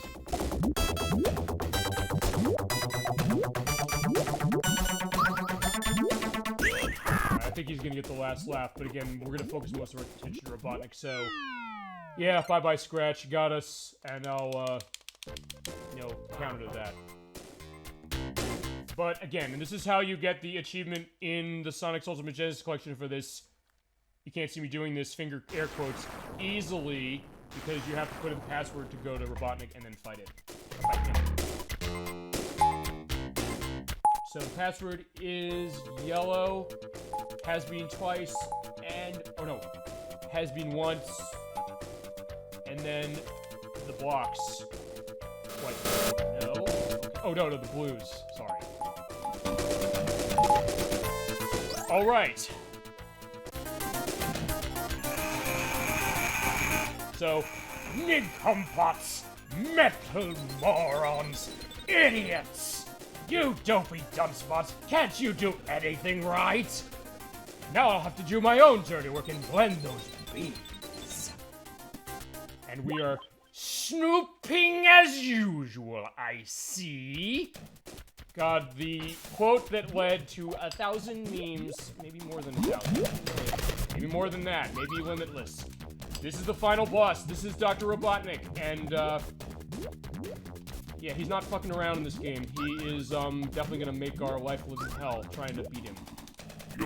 And they give you that achievement in, Sonic Ultimate Genesis Collection for a reason off of this fight.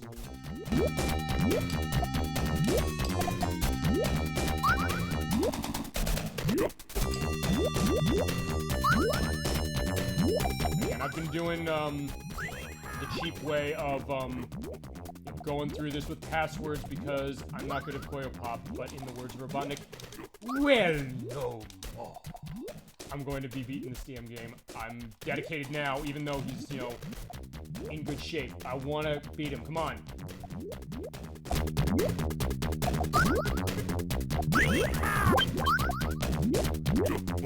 Okay, we're not going to this time, most likely, but again, we're going to stick here. We're going to take him down. Thank God this game isn't limited continues. That's all I'm going to say. I can imagine it not. Alright, so let's try again.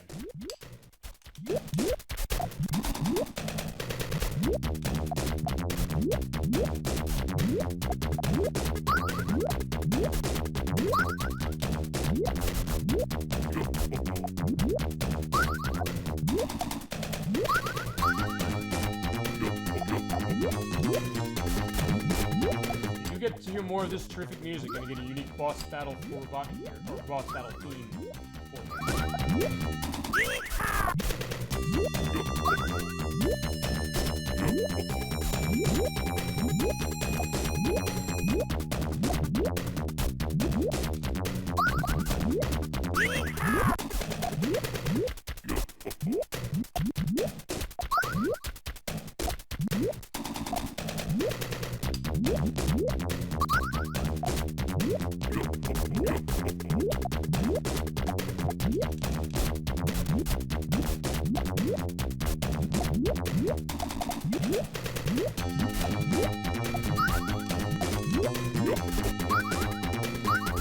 There we go. Oh yeah, here we go. I think, actually, okay, maybe we're gonna be good on this. Robotnik, you're going down. Alright, so there we go. We got him. In record time. Yeah, for all the sucking I've been doing on this game, yeah, we sure took Robotnik down easy, although I think this is on easy as far as the difficulty, but we got him.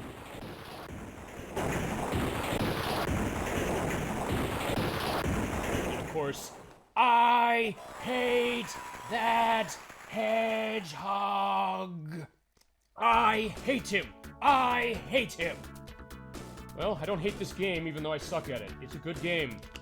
That is, Dr. Robotnik's Mean Machine for the Genesis, and we have the cast roll call. We had Arms, we had Frankly, we had Humpty, who we took care of. I guess the question is, which bosses did we defeat legitimately? And the answer is Coconuts. Yeah, those three Coconuts. Yeah, not so much with Mr. Davy Sprocket here.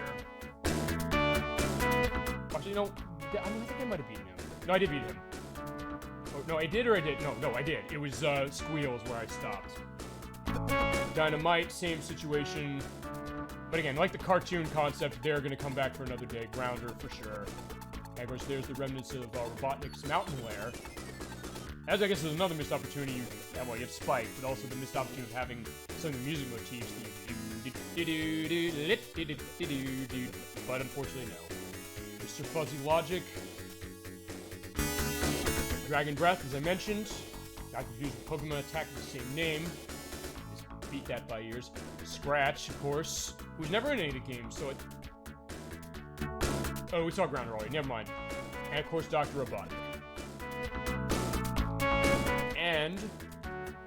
good ol' Has-Been. Or Carbuncle is the Japanese game, or as Puyo Puyo knows him. And again, potential reference to Sonic Shuffle, but I don't know. Maybe it was a lucky guess. Really great credits music to take us out, or take us out of the Genesis version. We're not going to be doing too much more. I'll spend about 10 more minutes going to Game Gear Sonic 2, or Game Gear Sonic 2 isn't on this. I'm saying Game Gear Dr. Robotnik's Mean Machine. As far as the Genesis game is concerned, it's a great looking, great playing game that I'm just not good at. But it is still good stuff, and if you want a challenge for your puzzle game, you want a game that's easy to learn, hard to master, this is a good one, and definitely one of the best of its kind on the Genesis for that. Actually, yes, this is funny, I never really put it to this before. What would be my favorite game on the Genesis as far as a puzzle game is concerned? I guess I'd say this one. I like Columns, but I don't adore it entirely. The things about it, I have nostalgia aspect to Columns. As far as puzzle games on the system, this probably is the best one, unless, chat, you can give me another good, suggestion of one that really, really is great. Off the top of my head, this seems like it is the best one. It is the Sonic connected one, although Sonic's not on screen. We're gonna assume he's on the back and taking care of things. But again, connected to the Adventures of Sonic the Hedgehog show. We got our meme, quota up with going through lines of the show, me being able to remember a lot of that show. Again, I grew up with it, so it's familiar to me. Happy too. To be able to go through the sound, which is terrific stuff. Actually, one last thing we're going to do with this game before we kind of... Let's try the normal level. No, I was dying on the normal... Actually, there's a lot of these passwords I was putting in. These are the easy level, so yeah. This is not my forte as far as a puzzle game, but I still like it. So, again, maybe 10 more years of playing this, playing maybe other versions, I'll be able to get my skills up. I do love the music in this game so much, and that's the last thing I'm going to show off briefly. So, alright, there's the not normal level. We're going back to the Sega screen. One quick thing before we go to the Game Gear version and call this a night is we're going to go to the exercise mode because I want to emphasize how fucking amazing the music in this exercise mode is. Just listen to this. I'm muting the mic, so have a listen.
And I'm back.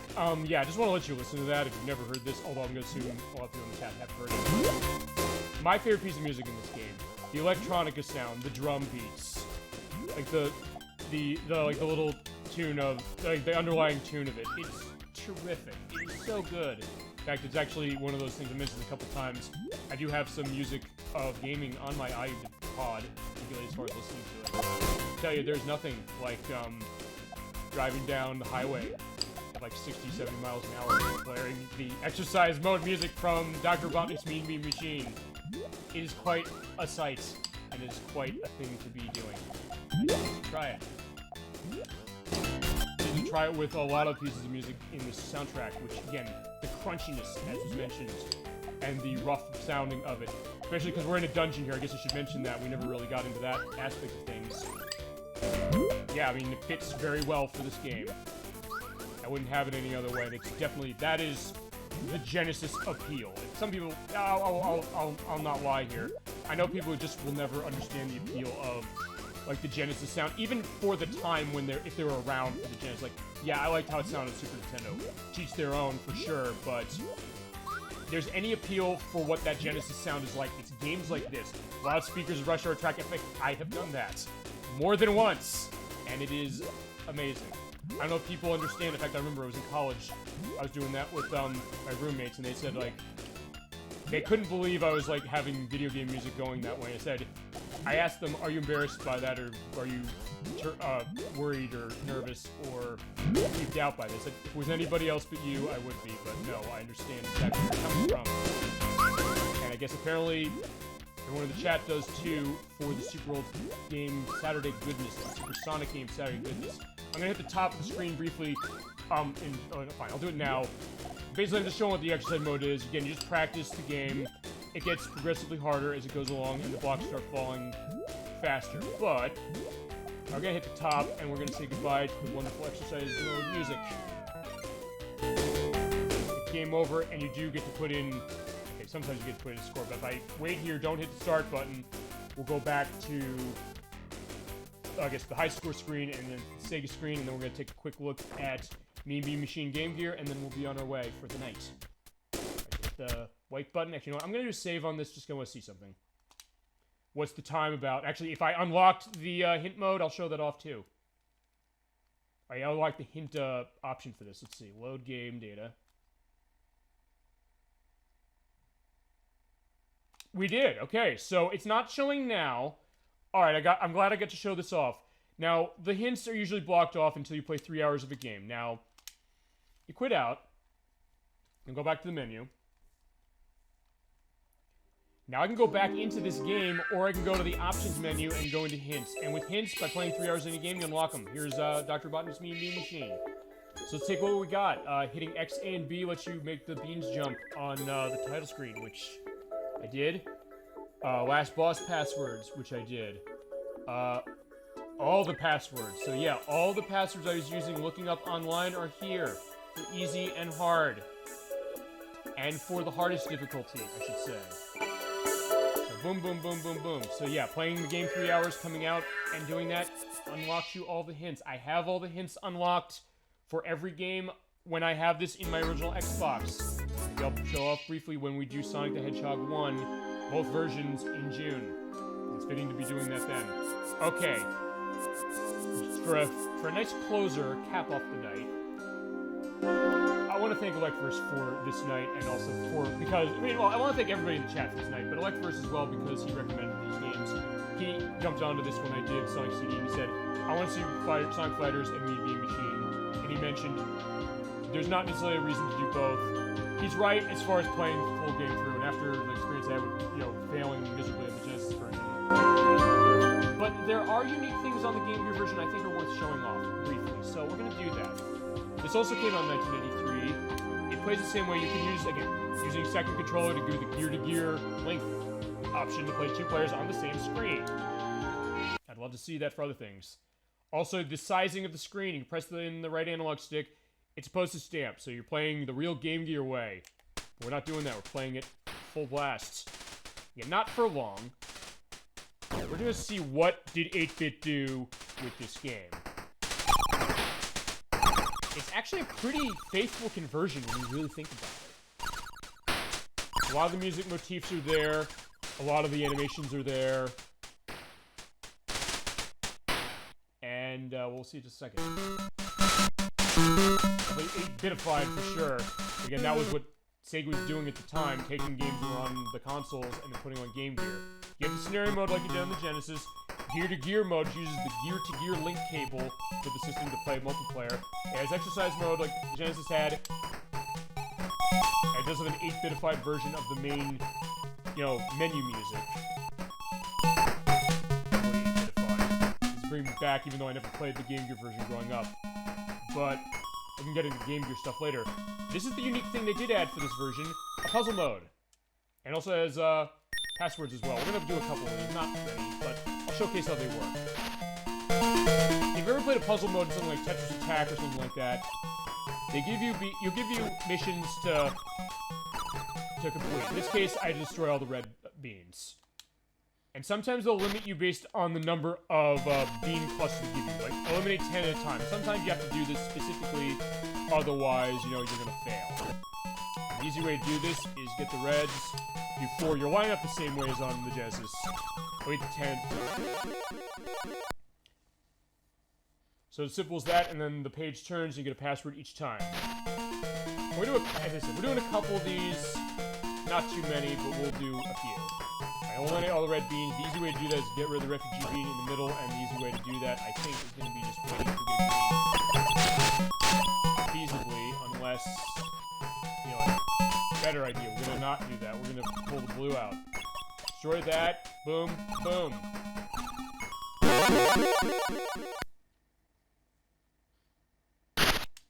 Again, it's not a whole lot, but as something extra that the Genesis version doesn't have, I think it's worth showing off and giving a perspective. Eliminate 3 waves of beans. Okay, this is going to be...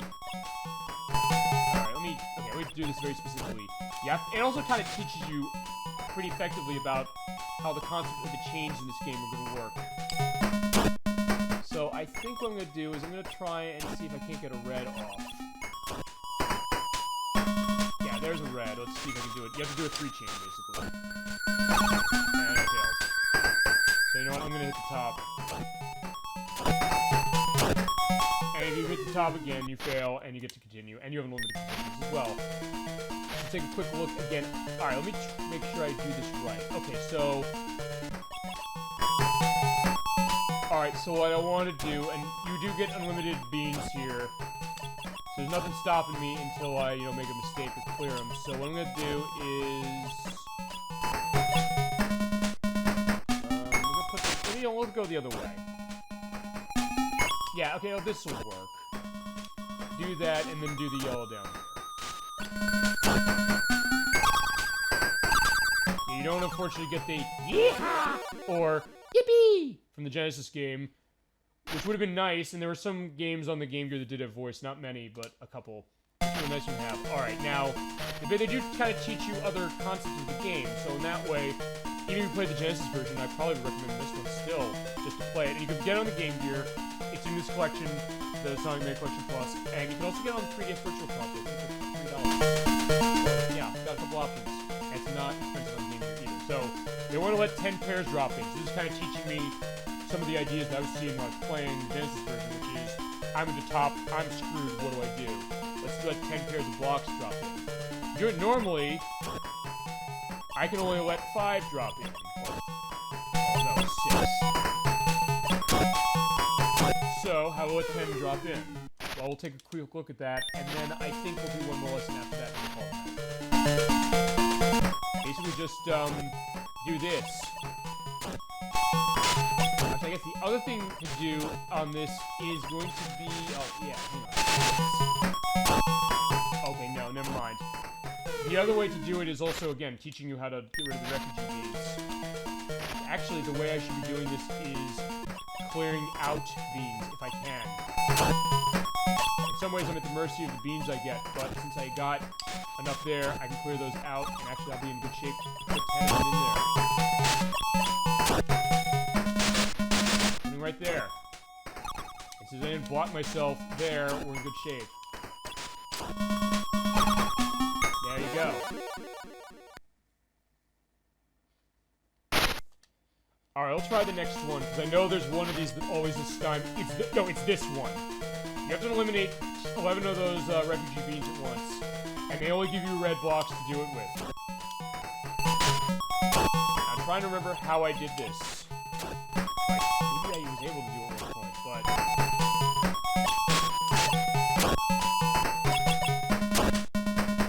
I think it's like this. Or not, but again, you run into situations where if you don't have enough beans there, you're going to be in trouble. Which I guess... okay, I didn't mean to put it there. I was going to try to put it in the middle. But again, this is good. Yeah, it's way harder to do this than you might think. Oh, then again, given how I was doing in the Genesis game, yeah, he's really surprised with this, with me. But again, I thank you very much for your patience that way, and... Actually, technically, you're stuck if you get to this, so in this case, you have to hit start, and they give you an option to quit. Hitting to quit there, I think. And they do a page turn back on everything, and literally close the book on Dr. Robotnik's Mean Bean Machine.